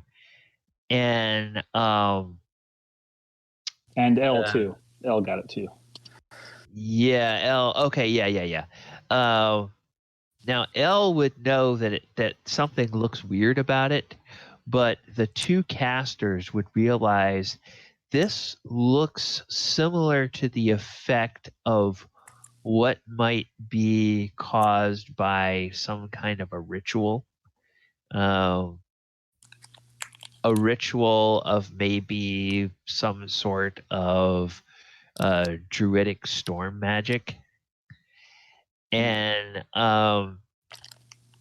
Xanth stares in that direction intently for a bit, and you can sort of see his flanks quiver a little bit.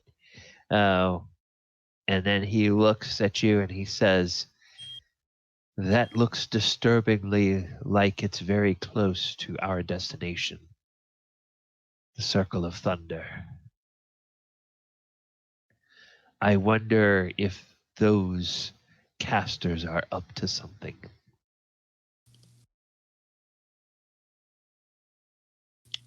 It looks like there is something going on.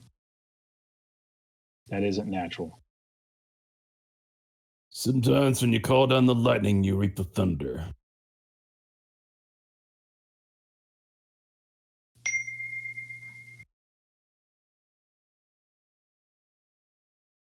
How much further away are we? Couple hours, you said?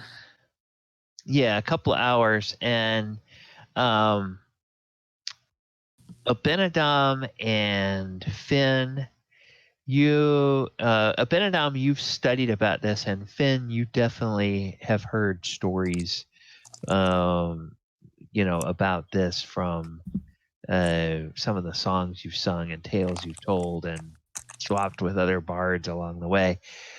There are tales and legends about storm magic that can sometimes take a half a day or more to fully be realized, and that if left unchecked, a group of storm druids can whip up something that can be very destructive, like they can call forth a tornado or something like that if nobody gets there and tries to stop them from doing it. And so you do have a couple of choices. You could camp here and wait and see what happens, and then after the evidence of the storm is dissipated, you can move forward. That could result in a storm ravaging across the land and going who knows where. It might come towards you. It might go towards Phandalin. It might go somewhere else. Or you could try to go up there and very likely encounter a group of druids that are all involved in some ritual to create this storm, and then have to deal with them. So it's up to the party what you all would want to do. All right, so I share that. I share that with everyone and say I think we should make haste and get up there and prevent whatever's happening from happening. If we stay here, I think we still have a chance of getting hurt and or other people getting hurt. Unless what they're doing isn't wrong, but is a response to a threat that happens to be in that particular environment. Which we won't know unless we go check it out. Yep. Let's roll. Okay. So, hearing no other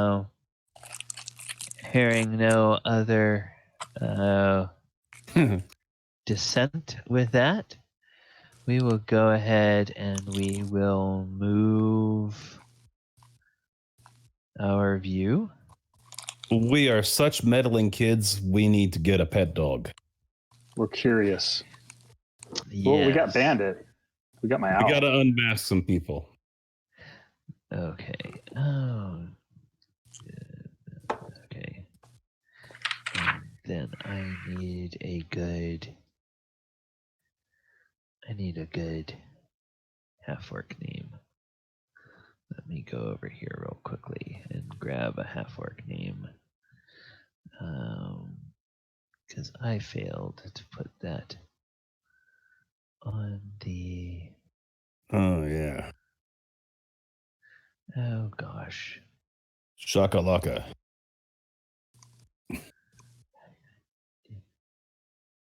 The Grumptionator.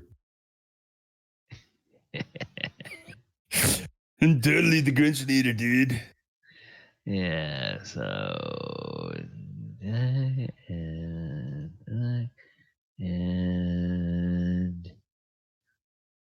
there we go. That's a good name.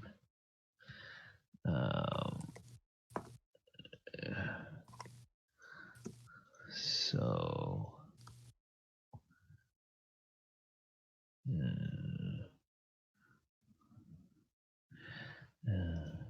okay, is Jubran. All right. So, oops, I didn't grab your tokens. That's either a half orc or a basketball player. Yeah. So let me. Am I the only one seeing a black screen? No, it's black for me too. Okay, just making sure. Oh, it's black for you guys? Then I will have to fix that in a moment. And why he's always running away over somewhere else where he shouldn't be. Okay. So 1, 2, 3, 4, 5, 6, 7. Yes.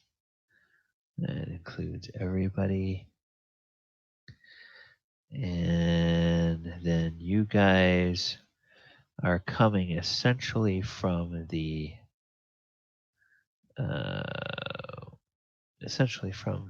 south. All right, so then I think I know why.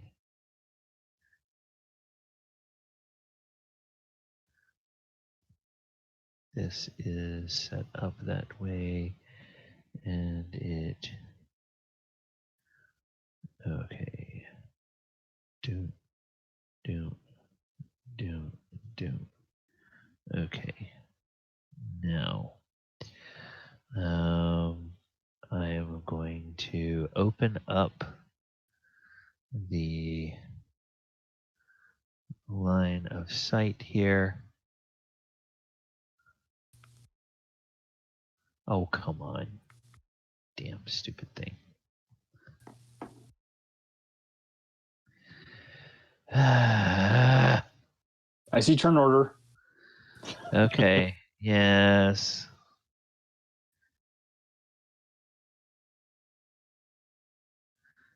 There are some things about Roll20 that kind of annoy me.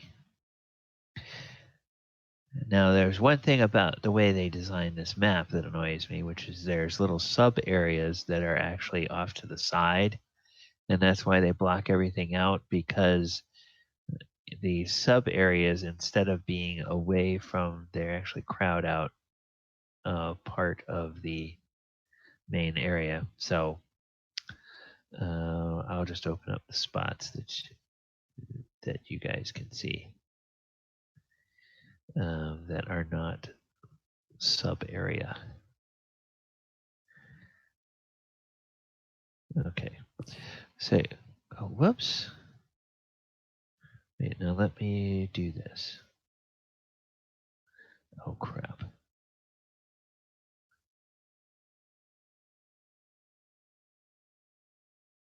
Well, that's not good.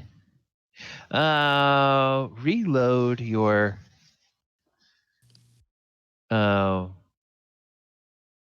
just refresh your browser and see if that changes the view to open up the map. Yeah, that does it for me. Okay, sorry about that. So now let me try this again. I'm going to recenter the view so you can see where you are, and then I'll show you point out a few things about the map. All right. We'll just do this. Okay, what you all see is a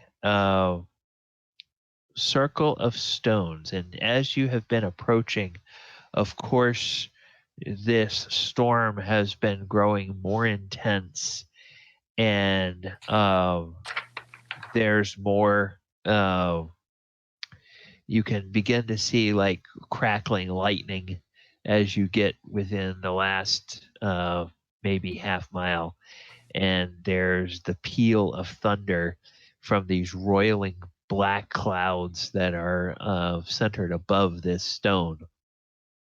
And as you get there, you see 3